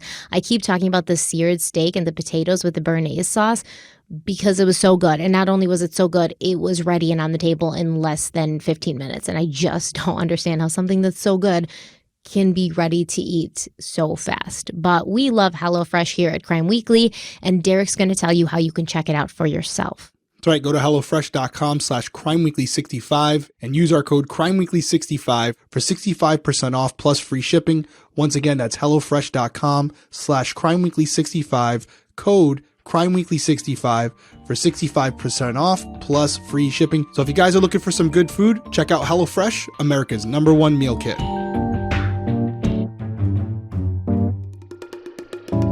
Okay, we're back. So as part of their settlement, the Kesses were supposed to have all these police files within 3 to 4 months of this decision being made in court. Yet over a year later, they were still getting files. And as they were getting these files, they went through everything with a fine-toothed comb, hoping to find, something that was missing or something that could bring a new lead, a new avenue for investigation. And there's a lot of stuff that Joyce and Drew Kesse uncovered in these files along with their PI. But for now, we're specifically going to stick to the stuff about Jennifer's car. But I do want to say the Kesses claim that it took years, like I said, years, not months, for all the files that they were supposed to get. And Drew Kesse said, quote, "When we received the files, it was like someone just threw 16,000 pages on the floor and picked them up again and scanned them. We had to hire someone to go through them and categorize it and organize it properly so we can go in and query the database," end quote. And I always wonder, is this a sign that the files for Jennifer Kesse were just always disorganized? Or is this a sign where the Orlando Police Department was like, screw you guys, you got what you want, but we're going to make it as hard as possible for you to get through this shit? What is it? Because is it nefarious, or is it just we're super disorganized and we never had this shit? We never had this shit in order. Or is it we're legitimately just going to make this as hard as possible? Because I know lawyers and stuff do that to each other, when they go into discovery and they're like, we need everything you have on this. And they're like, you want everything? Okay. And then before you know it, there's 17 million boxes of just papers showing up at the lawyer's office. And they're like, oh shit, we really did it here. So is it nefarious, or is it just disorganized? Could be either or, right? We don't know what they thought at the time. It could absolutely be hey, you got what you wanted, be careful what you wish for. Or, because I've seen it, where we've had cold cases and they're 20, 30 years old and it's 15 boxes and nothing is organized, nothing is fine. You can't find anything. Nothing's been updated in a computer database so you can search it digitally. So the first thing we do with a cold case is take everything, scan it, put it into some type of file organization system where you can search a word or search for a specific thing and find it without having to go through 7 boxes of papers. So that could be the case where they just had all these files over the years that have accumulated from different leads, whatever it might be, and no one ever took the time to organize it properly. And they weren't going to do it for the Kesses if they didn't do it for themselves. So they said, hey, here's what we got. Enjoy. And that's what it seems like the Kesses did. They said they had to find somebody to organize it so they could query the database, which I assume is the same thing as you were talking about, search by word, which is awesome. Is there a software you use for that? I don't know. I remember one specific case that I can't say because it's still unsolved, but we just PDF'd everything. We scanned it into a system, and then you can actually scan the pages where the words become something that are searchable. I don't know what the software was, but it was something where it was encrypted. It was obviously stored within the internal database in the police department. So even after we're gone, anybody can search it, 10, 20, 30 years from now. And you have to start there. We also made folders for most cases where the big hitting stuff, things that you want to get caught up in, it was one big binder where you could go home and read the whole thing over a couple days and download on the case pretty quickly. And then if you have questions that come from that folder, you can search it digitally. Yeah, that sounds awesome. One more thing before we move on. Do you think they were being petty, or do you think they were just disorganized? Just your gut instinct. Tell me now. Go. I'm biased. You know what I'm going to say. I feel like they were disorganized from the beginning, And that's 13 years. You could have had a changeover in detectives over that period, because you'd think, 20-year career, but they could have been the changeover where a 20-year guy left it after a couple years, someone else new had it. I would say from my anecdotal experience, it's probably disorganization, because I've seen it in my departments. But I will also say that because they made this so public, because they were not very complimentary of law enforcement, I absolutely wouldn't be surprised if they made it a little bit harder to sift through, because this was like an FU to them. I hope that's not the case, but I'm not an idiot. I know it's very possible, but to say, I don't know the dynamic between them. I only know what you've explained to us. Mm-hmm. Mm-hmm. How nasty did it get? I don't know. I mean, it probably didn't get that nasty, but that's why I think, like maybe we said, not. Egos, egos. I mean, I'd like to think that's not the case, but I'd be remiss if I said it's I haven't seen it before. I mean, we had detectives on my own job that we nicknamed cold case, because every case they took, it turned into a cold case. Damn. Dead ass. I'm not gonna say that person's name, but one of my buddies watching this, watching this, are laughing right now because they know who I'm talking about. Or they're not, because they're like, that's why they called me cold case. That person's not listening, because that person ironically always thought they were the best detective in the department too. Oh yeah? Yes. It's not really ironic. It's pretty common. There's someone like that in every job. You guys are all looking there going, yep, that's Sammy. I know Sammy. Yeah. Right? Freaking Sammy. Yep. Everyone's got a Sammy. So, is his name really Sammy? Obviously not Stephanie. Okay. It's redacted, okay? Or it is. Or is it? Or is it? Okay. So listen, according to Drew Kesse, there were about 150 photos that law enforcement had taken of Jennifer's car in total. But up until that point, he and his wife and his son had only seen about 4 or 5 of those. So as they were going through all of these new to them photos, the Kesses believed they saw in some photos what appeared to be evidence that a violent attack had taken place on the hood of the car. Drew Kesse said, quote, "It looked as if someone was thrown down on the top of the hood, arms spread out, and then dragged back, almost like off the hood, to the point where you can almost see fingers scribbling down the hood," end quote. So Drew Kesse claims he called the Orlando Police Department when he saw these pictures, and he was like, yo, did you guys see this? Are you seeing the same thing that we're seeing? And when I say we, I mean, Jennifer Kesse's family, as well as the PI that the Kesses had hired, and his name is Michael Toretta. Of course it is. It's such a PI name, Michael Toretta. But anyways, Drew was like, did you guys see this? Right? And he claims that the detective responded back, yeah, that's your crime scene, as if the police already kind of knew that this was, there on the hood, even though that had not been what they were saying for years and years, like over a decade.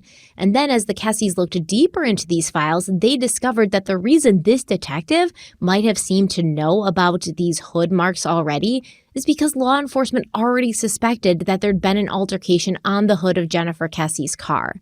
In the police report from the day the police first checked the vehicle out, Detective Julia Skaz wrote, quote, "Observed what appeared to be marks on the hood of Jennifer's car, as if someone had been pushed on top of it," end quote. It's also noted that detectives on the scene told crime scene techs to also process that part of the car, although it does not appear that the hood of the car was ever processed, not for DNA, not for fingerprints. At least if that happened, it's not in any of these 16,000 pages that the Kesses received. Drew Kesse also saw what appeared to be a large boot print right by the gas pedal of the car, a boot print that was too large to be Jennifer's, but might belong to the person who was captured on the surveillance camera parking her car by the pool in the lot of Huntington on the Green apartment complex. Yeah, this hood was something that we teased a little bit, but it was something that when we got the case for break-in homicide, I was like, oh, this is interesting. Does it solve your case? No, but it does, as that detective said, in not the best way. Yeah, that's your crime scene. This is why most people that know something, the majority of the case would say, yeah, it's probably not likely that it happened in the apartment because it looks like the sign of struggle is outside. I don't know. I've seen the photo. It's, again, they have probably more enhanced photos. The photo's publicly around, so it's probably going to be on the screen right now as I'm talking. being in person, you could probably see those fingerprint marks. I couldn't see it from the photo itself, but if that's the case, if they're right, well, then it suggests that she was attacked from behind more than likely, right? She might not even have seen her attacker coming, where she's fidgeting with her phone or her keys. She's looking down as she's going through them, fidgeting through them to get to the car. And as she does, her attacker, rushes up to her from behind, throws her on the hood of the car, and then does whatever they do. So that's why we're thinking, and we said it in episode 1, more than likely she never left that parking lot. It's because of the sign of struggle that you see in the car. It doesn't seem like she pulled over somewhere else and picked someone up or something like that. It seems like before she even entered her vehicle, she was attacked. Yes, exactly. And I mean, that kind of also bolsters the idea that she left in the morning, right? Because who's standing outside of her car at night when that's not typically when she leaves? If anybody was watching her, they'd know what time she leaves for work, so they'd be ready for her. Exactly. That's why I mentioned Bryan Kohberger, because there's a real possibility, and I'll say it again, I'll probably say it 1 or 2 more times. I know a lot of things would indicate construction worker, right? Like they're there, they know that they can get, it could also have been someone that Jennifer was not even aware of, like Bryan Kohberger, where they're watching her for weeks on end and they're learning her schedule and they're finding out when she's at work and when she's home. Maybe there's something that happened where they realized she was going on vacation with another man and it escalated their level of anger with her because she was seeing someone else. She might not even know this person exists. They might like be a Joe this... Goldberg, right? Who's that? From You? I haven't watched that show. Oh, God. But I heard it's a great show. I got to watch it. I've been watching Last of Us. That's my show I'm watching right now. But I digress. I'm sure, yes, like Joe Goldberg. Or somebody she knew but didn't know was stalking her, right? Also true. Also very true. So this person, whoever they are, they knew her schedule. They would have to know her schedule. And they would also have to have a familiarity with the parking lot. It doesn't mean, or the complex, it doesn't mean that they work there. It could just mean that they were in that parking lot a lot and that they learned the schedules of the contractors and who was around and who wasn't, and figured out the best time to carry out whatever they wanted to carry out. So I know it screams someone who works there, but it could also have been someone who we weren't aware of, who's been watching Jennifer for weeks. And so this is why this case becomes more complicated, because the person that we're looking for may have never been identified or by anybody in Jennifer's life, including Jennifer. Absolutely. I kind of think it's somebody who works there. I know you do. There. I know you do. Like, and I think a lot of people are with you. And that's why I'm saying, okay, I bet you law enforcement thought that as well. That's what I'm saying. And it still doesn't mean that it wasn't. Man.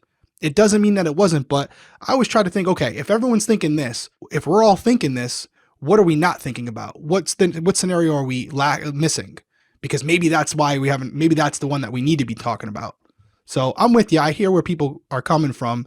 And I know that the obvious answer would be someone who worked there and would have access to different things and would see her on a daily basis and wouldn't be necessarily someone who would come off as suspicious because they had a reason for being there.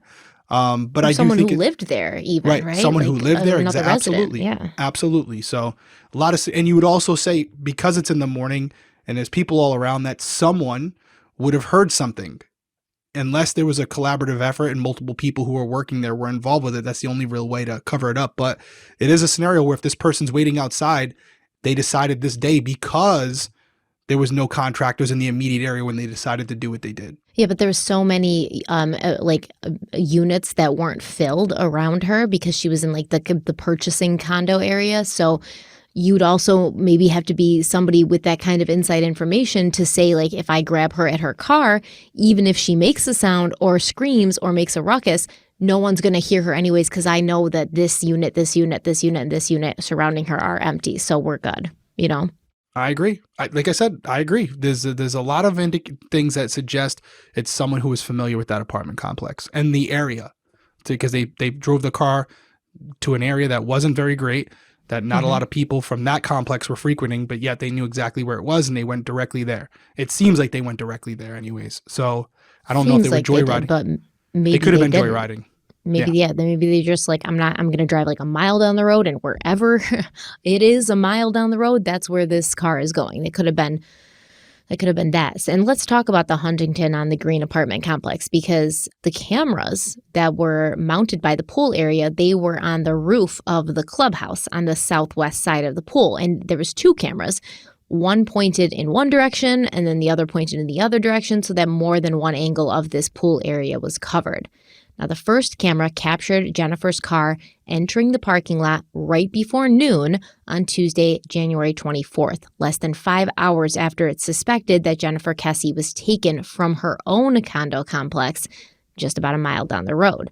The person driving Jen's car pulled in, then they back up into a parking spot, the third one from the left, and this person remained in the car for 32 seconds before getting out and walking away from the car at 11:59:45. By 11:59:53, the person of interest is seen walking around the corner of the pool past the hot tub, and at 12:00:06, the person of interest goes out of sight of the first camera and then appears on that second camera about 20 seconds later at 12:00:26. That's when he passed the far gate on the east side of the pool and apparently exits out onto the road on foot. Now, like I said, the quality of this surveillance footage is pretty bad. It was 2006, so surveillance cameras were usually recording in analog and in time lapse, meaning instead of a continuous recording, a still frame would be snapped every 3 seconds. The picture's black and white, it's grainy, it's almost impossible to pick out any details, but what makes identifying the person on the surveillance footage even more impossible is that it just so happens every time the still frame was snapped, every 3 seconds, the person of interest's face happened to be directly behind one of the thick wrought iron posts from the fence that secured the apartment complex pool. Now, this video, or these still frames, they've been analyzed by multiple law enforcement entities, the FBI, even NASA, tons and tons of armchair detectives, and still we do not have a clearer picture of who it is that's driving Jennifer's car and abandoning it just over a mile from where she lived and where it's believed she was taken from the same day. And what were they doing for that 4.5 or 5 hours between when she was allegedly taken on her way to work and when they dropped the car off? Was Jen ever in that car, or did she get put into a different vehicle and the person and somebody else jumped into that car and followed the vehicle that she was in with that car? But then, where was her car? Was it at the apartment complex for the whole time and they finally decided to get rid of it around noon in case anyone came looking? Or was it gone from the apartment complex as soon as Jennifer Kesse was gone from the apartment complex? There's so many questions, no answers. It's very frustrating. Yeah, because just a quick refresh, the employer called Jennifer's father at what time? What was that around? Early, probably by 10 a.m. Yeah. Okay, so 10 a.m. And they called the complex almost immediately after that, didn't they? And said, hey. Yep. Well, on their way they called. So probably they were calling before noon. Yeah. Yeah, so so you're right. The car must have been gone. Yeah, the car was gone. Yeah, and that's just something where I don't see the perpetrator coming back to the scene of the crime. They'd have to, whether they're someone who has a ton of experience with this or a novice, you don't go back to the scene of the crime unless there's some type of gratification out of it, which is possible. But that would have been too early for that. You don't go back there and hop in your victim's vehicle. You just don't do it. Because now, for all you know. Wait, you don't think they went back to the scene of the crime? I don't think I don't think there's a scenario where you like, oh, maybe the car was there and they went back and they got it and then moved it. I think that's out of the question because we just kind of figured out, reasonable deduction, the parents were calling around, let's say even 10:30, 11 o'clock, and the management was saying her car's not outside. So the car was already gone at that point, and more than likely, based on those facts, she's attacked in the parking lot. They get her in the vehicle. Maybe at that point she's already restrained or maybe unconscious, whatever the case may be. They leave with her in her own vehicle and then they go somewhere. Honestly, I think this is why, and my memory's starting to come back to me, I think this is why there are some experts, some law enforcement people who believe that Jennifer never left that area. Whatever happened to her after that moment happened immediately after in a swampy or wooden area where she couldn't be seen or heard.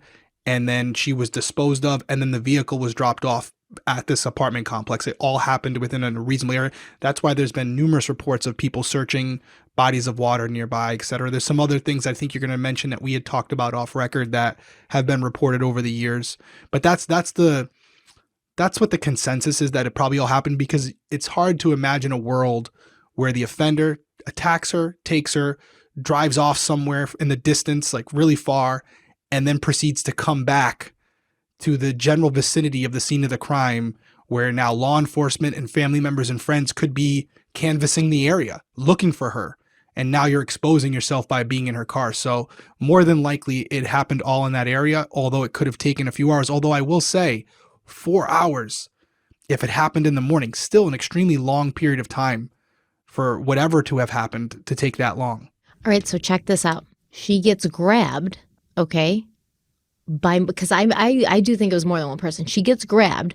They don't put her in the car. They take her into one of the units that's not filled. And whatever happens to her there. That way it's like, okay, we're not driving around with her.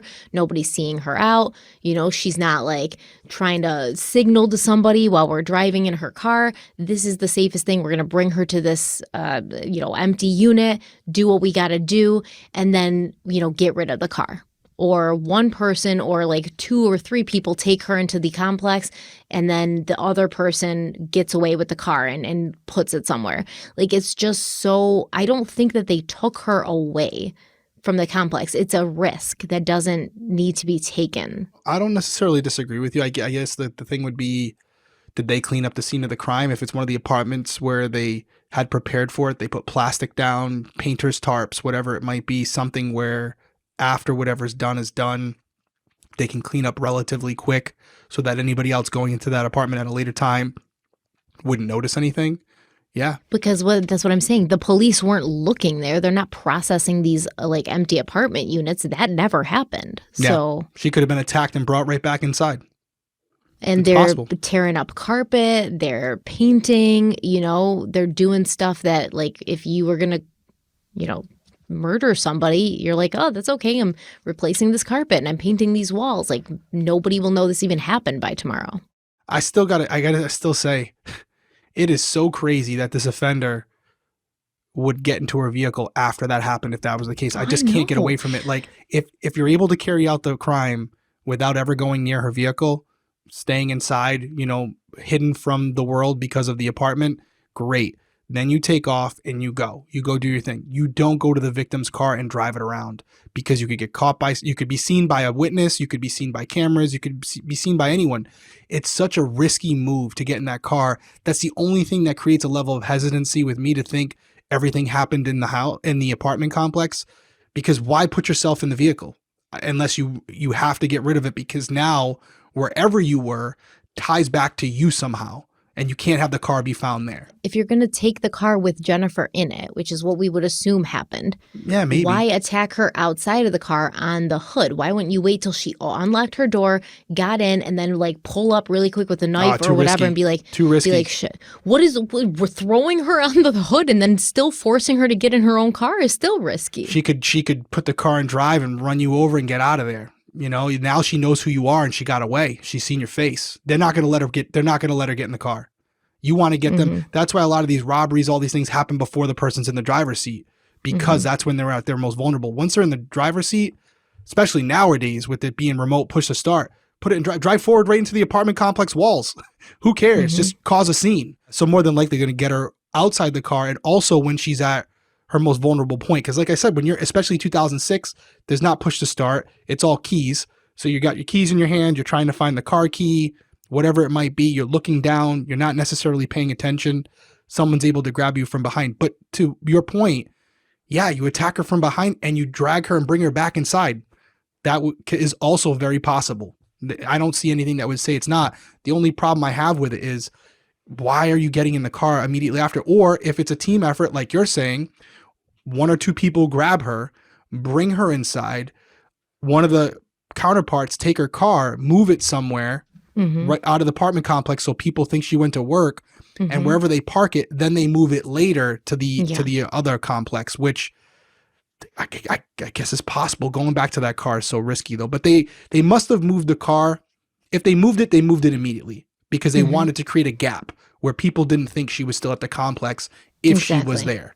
Or they took her somewhere remote, did what they did, and then dropped the car off there, and his counterparts are waiting for him nearby, where he's going to walk to that vehicle and get in with them and then go. Or the car's parked there the whole time, and when the Kesses called the office manager and said, "Can you check to see if Jennifer's car is there?" He's like, "Yeah, sure. Hold on a second." Put him on hold, sat there and twiddled his thumbs and then got on and was like, "No car here. She must have left for work." Like, that's also possible. So the car's still there, but then I posed the question because I was asking myself this. If that's the case, then what would be the point of going and removing the car from the scene of the crime hours later when the whole point would be to throw police off?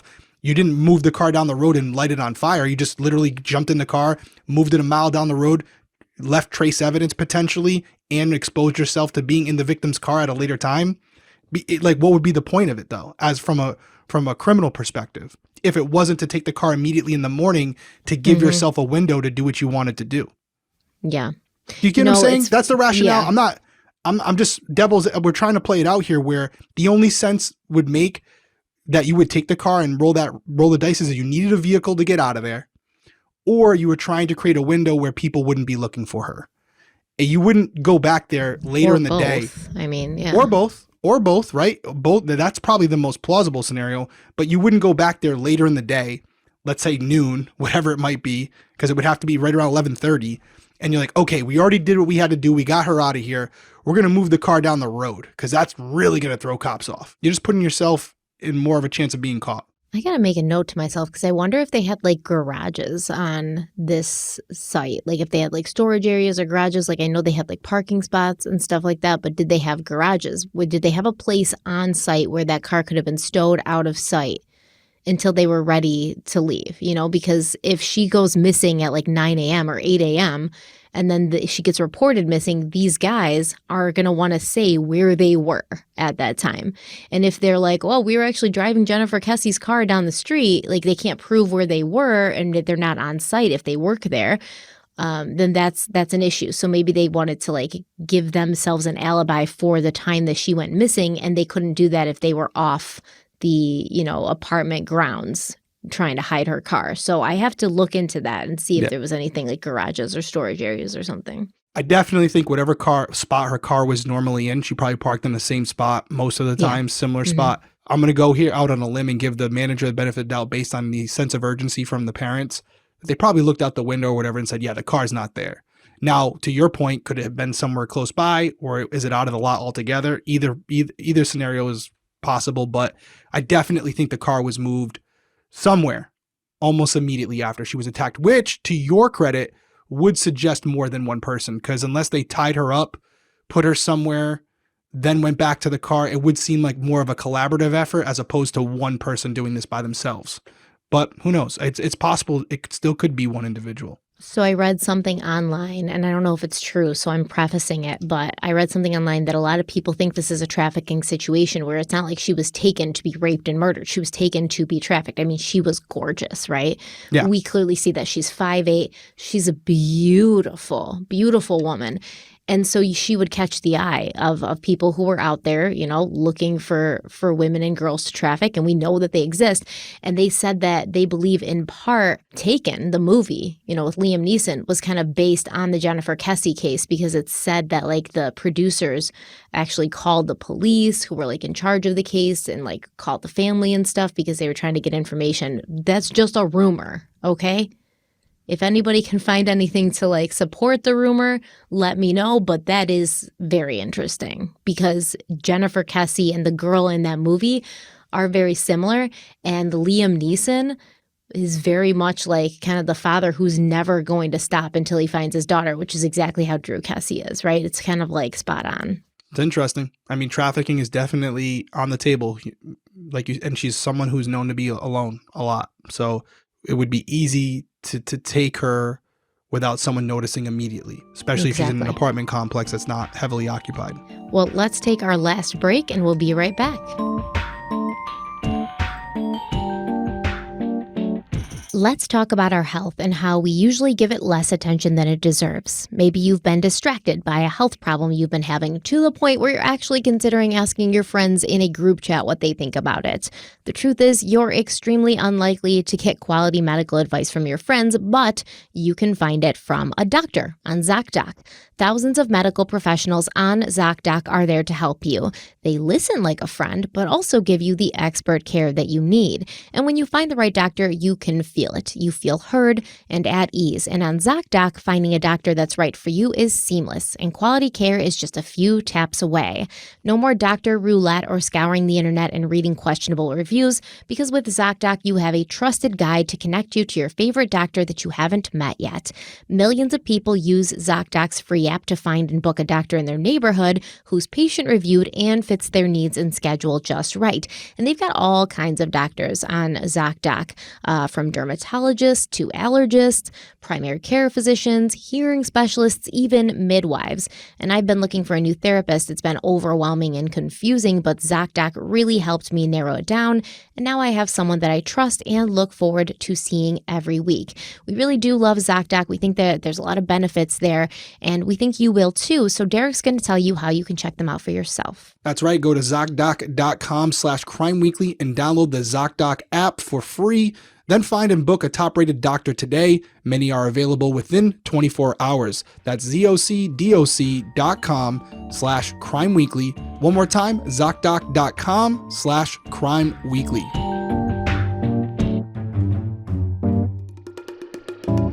All right, so we're back. Let's talk about this figure on the video, the surveillance video. Even though it's not a video, it's like a bunch of still shots strung together. But it's believed that this person of interest is a man, although some people heartily disagree and believe it's a woman. I don't, but they might believe that it's a woman due to the fact that NASA puts this person's height as being between 5'3" and 5'5", which, you know, is kind of short for a man. That's not like an average male height. The FBI now has the height of this person of interest somewhere between 5'3" and 5'11", which I feel like is like the majority of men, right? That is the average height.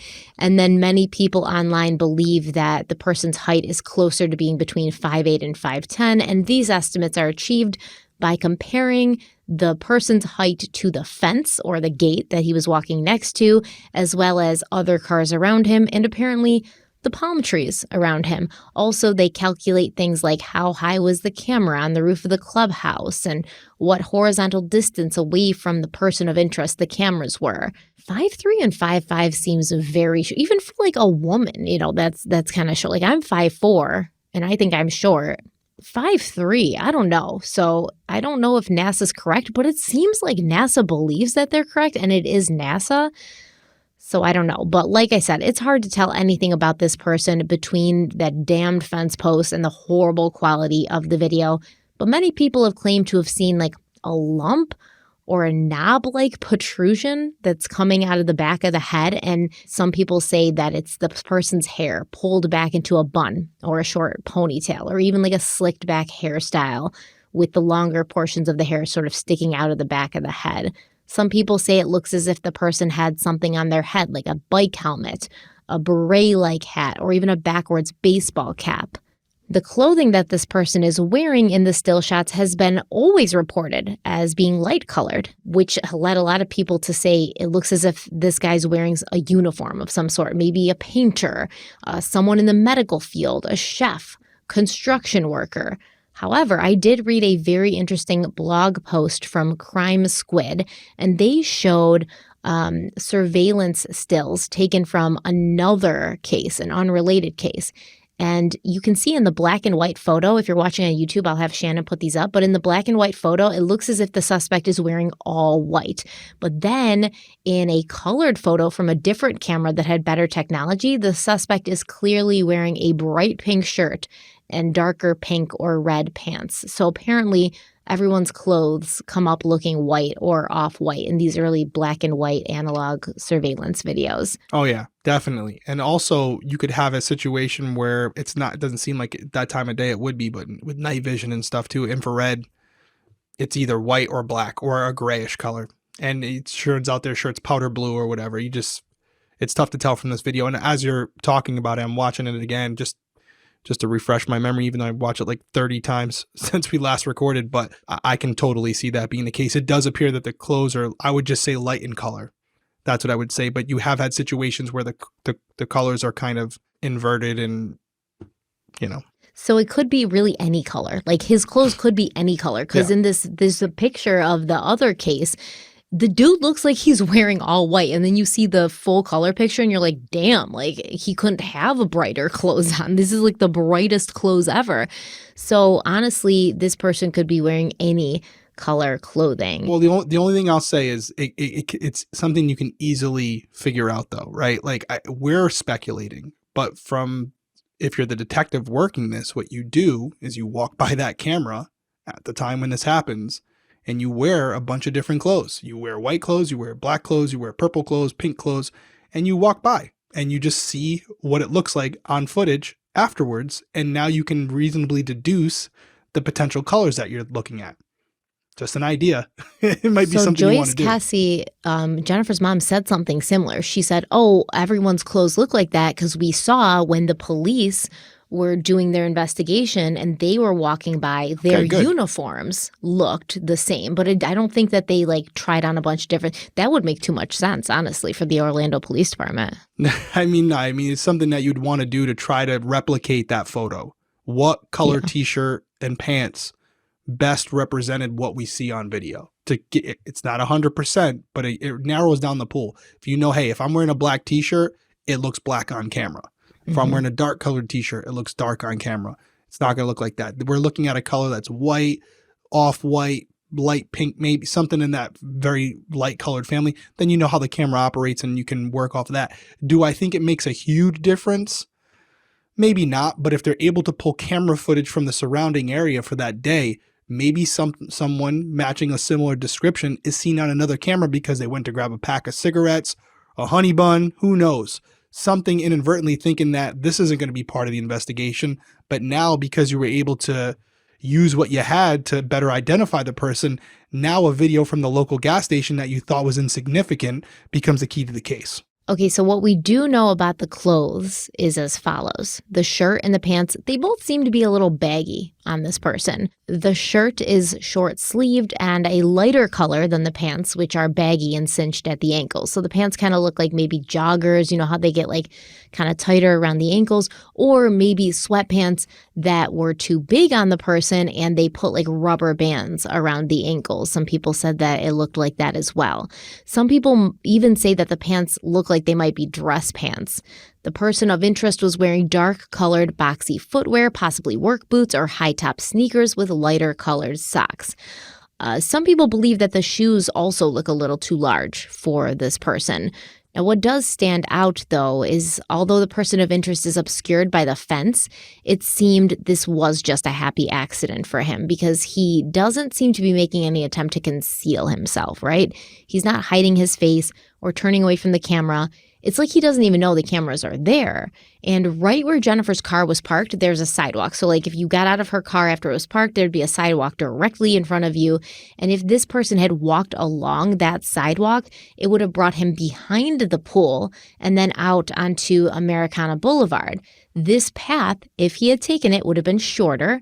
He would have avoided the majority of the surveillance cameras, and it would have been more concealed as well, like less chance of people seeing him because that path kind of winds through a few buildings.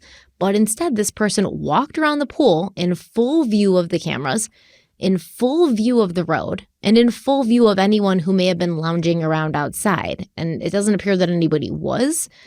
But this is Florida. Like I said, it still gets pretty hot in January. There may have been people in the pool who could have later identified him, or like a lifeguard, because I know that usually there's lifeguards on duty, even if there's not people in the pool.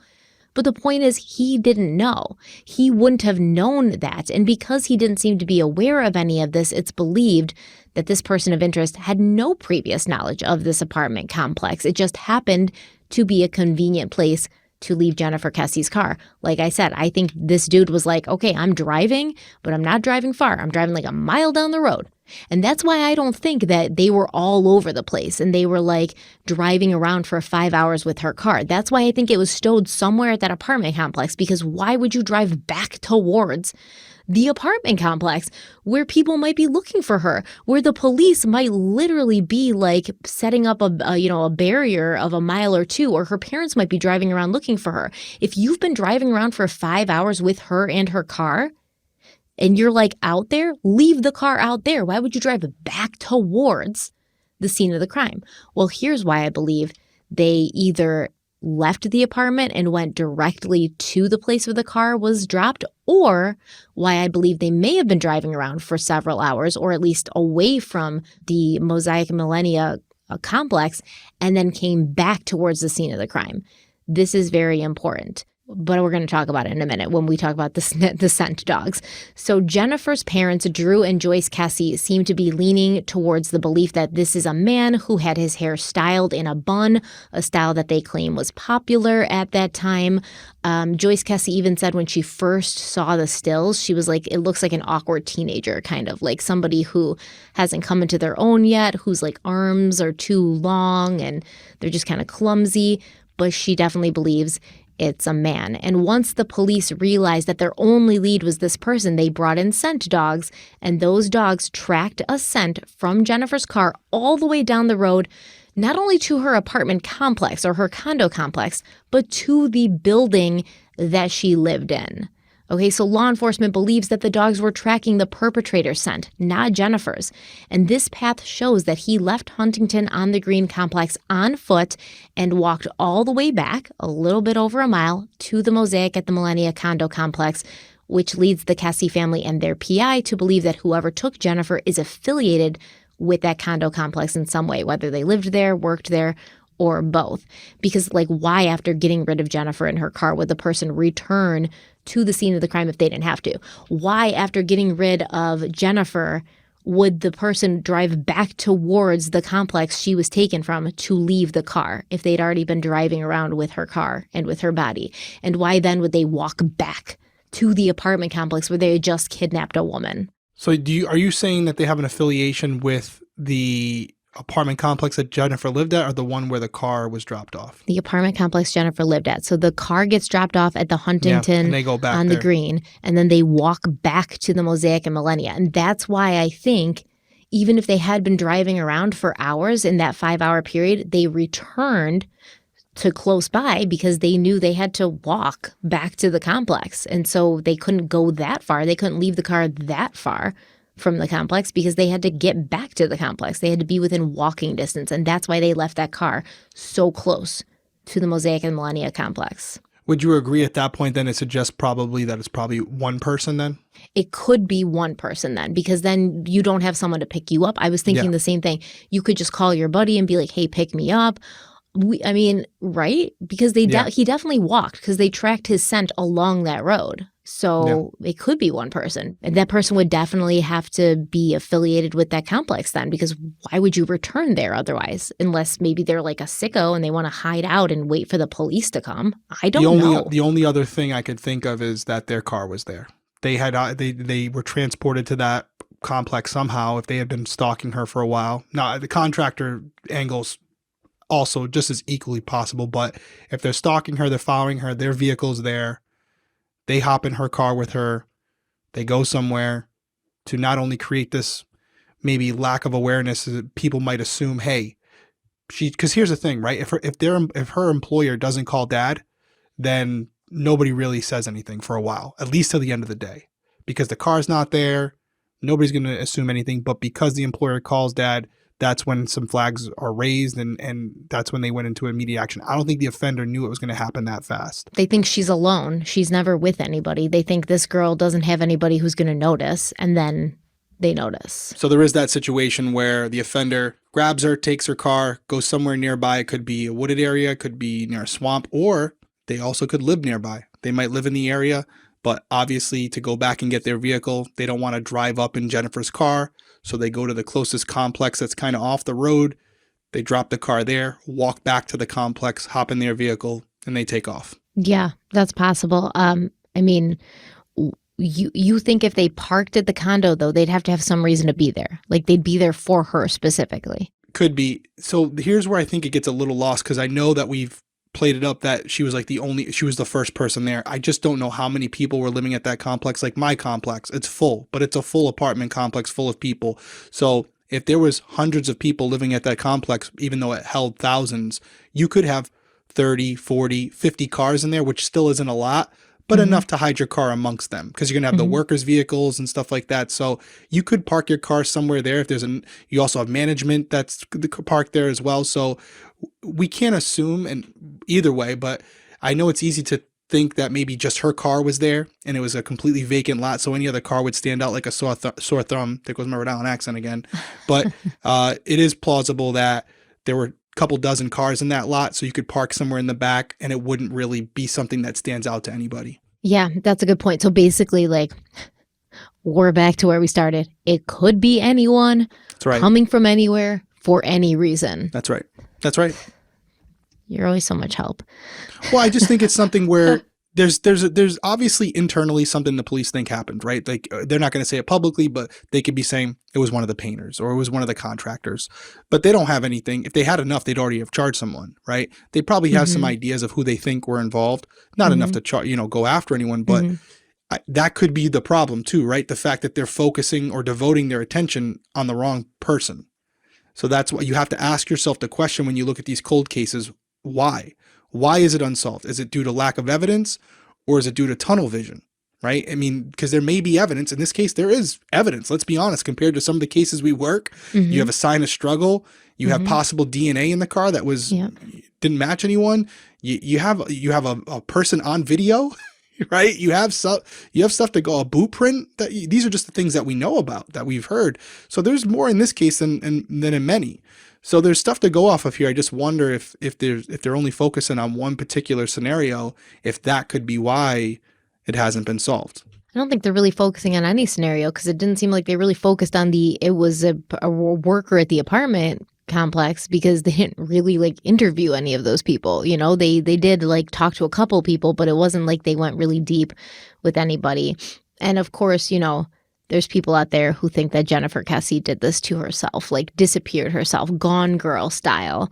And that's why the person looks like the person of interest leaving Jennifer's car looks like everything's too baggy on them and they look like smaller. But like, keep in mind, those people don't seem to remember that Jennifer Kesse was not like this tiny little petite girl standing at like 5'3". She's 5'8". So the height doesn't add up. And like, why? Why would she have done that? There's no motive to do that. There was no activity on her cell phone afterwards, no activity on her bank cards. She would have just like dropped off the map and known how to do that, how to like change her identity to the point where like nobody ever finds her again. And what reason would she have to do that? Everything was going great. She just got her first, purchased her first home, great job, boyfriend, things are moving forward with her boyfriend. Why would she Gone Girl herself? I don't get it. Wouldn't make a lot of sense. No. We can't rule it out 100%, but I would say it's very low on the totem pole. Like maybe like a 1.5% chance. I'm with you. I don't disagree. So apparently, like we talked about, the police and even Jennifer's family have done a lot to try and get more information about the images showing this person of interest, including having them enhanced by NASA, but they've had no success, even after releasing the photos and the video to the public, hoping that someone somewhere might be able to identify this person. Additionally, Drew Kesse said that in 2006, Google Earth was in beta, and so they contacted Google Earth and they were like, hey, we know you're in beta, like, do you happen to have like pictures or images of the time that Jennifer went missing in the place that Jennifer went missing? And they were like, no. Google Earth said no, that was a dead end.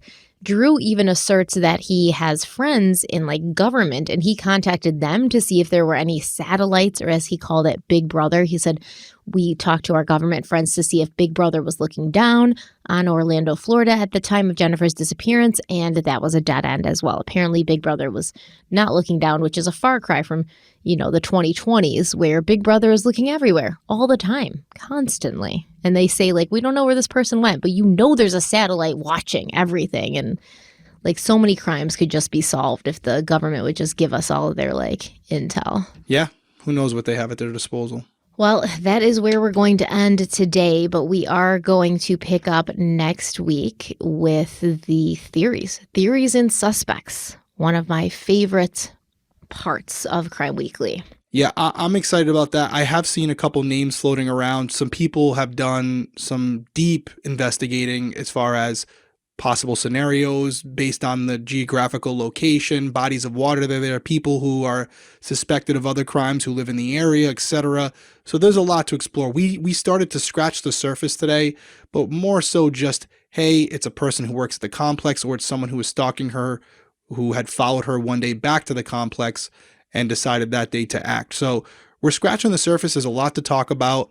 And I think it's important because, as I've said numerous times in this episode, I do think there's a lot of people who automatically assume it's got to be a worker. It's got to be a worker from the complex. And I would just caution that. I would just caution that and say, yeah, it's possible, but it's also possible that it was absolutely no one connected to the apartment other than the fact that one day someone spotted Jennifer, thought she was attractive or whatever the reason might be, followed her back to the complex, started to realize that there weren't a lot of people around, and saw an opportunity to take advantage of the situation, and did.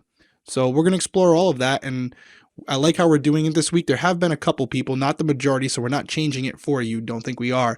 Some people like, oh, you're speculating a lot. You're giving a lot of theories. We want just the facts. Well, we're here to talk about the case because we're interested in it. That. Stop There lying. are people. There are people. Very few. That's so dumb. It is. It's at the end of the day, we're going to do what we want to do with the show. And I do like the idea of kind of covering it. We hit a little bit on some theories because it's impossible not to. And we'll close out this series with some more detailed information about the potential theories with this case. And who knows, maybe there's something within that jogs the memory of somebody out there. That's always the hope. It's a long shot, but you won't know unless you try. Yeah, I'm still literally my mind's blown that people are like, you're speculating. That's what podcasts do. We don't have police. They're not saying that. Are you exaggerating? Yes, I'm making it up.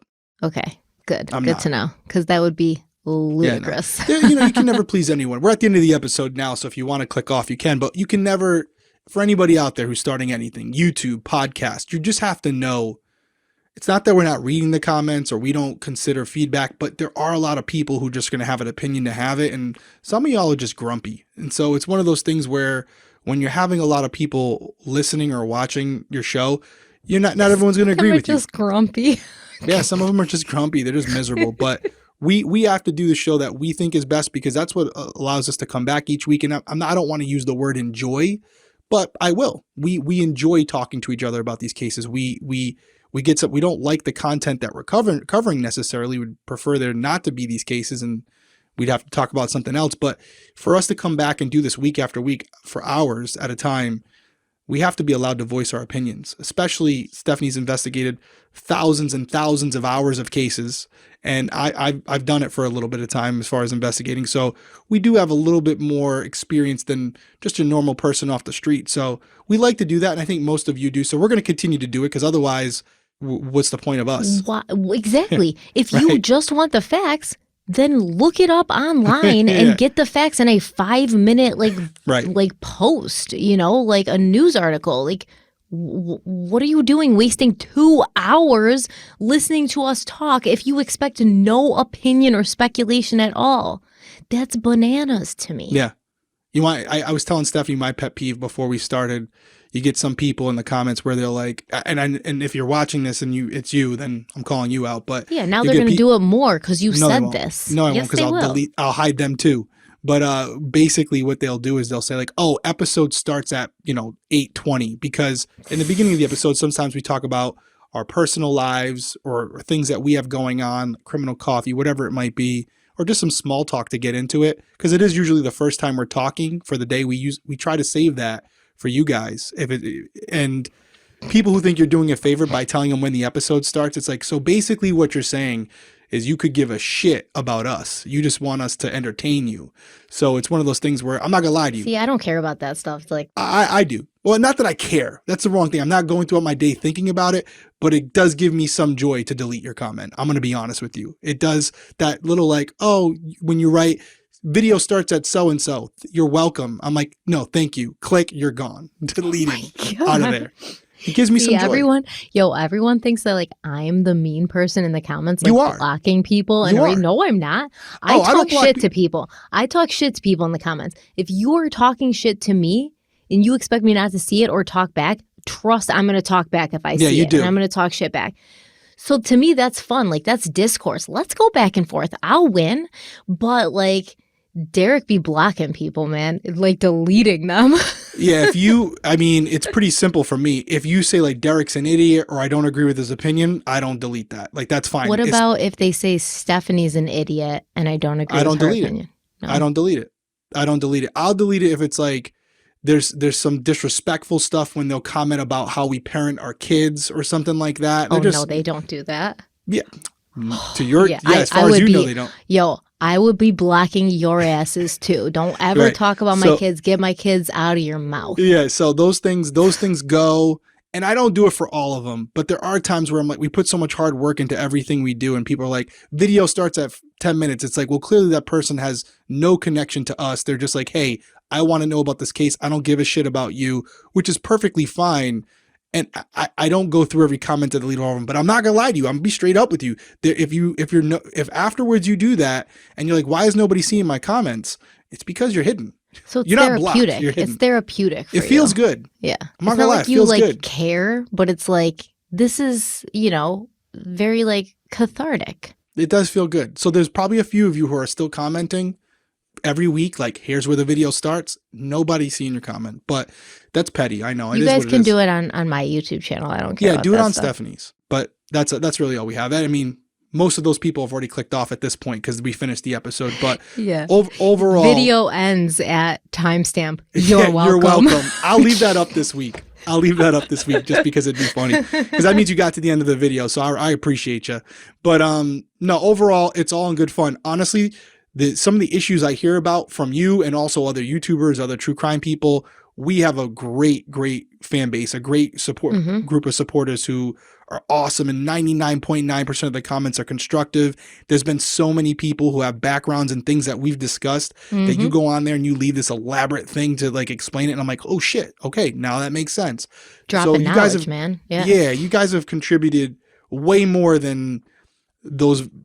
Again, it's very, very minimum the amount of people that do something stupid, and honestly, it's not that serious. But overall, we appreciate it. We'll be back with part number 3. There's really nothing else to say except, listen, stay safe out there. That's what we're taking from this case. It can happen to anyone, even if you're very well prepared. You never know who's around you or who's been watching you. So just try to be aware of your surroundings, because more than likely you're fine, but you just never know. So play it safe. There's nothing to lose by being a little bit more cautious.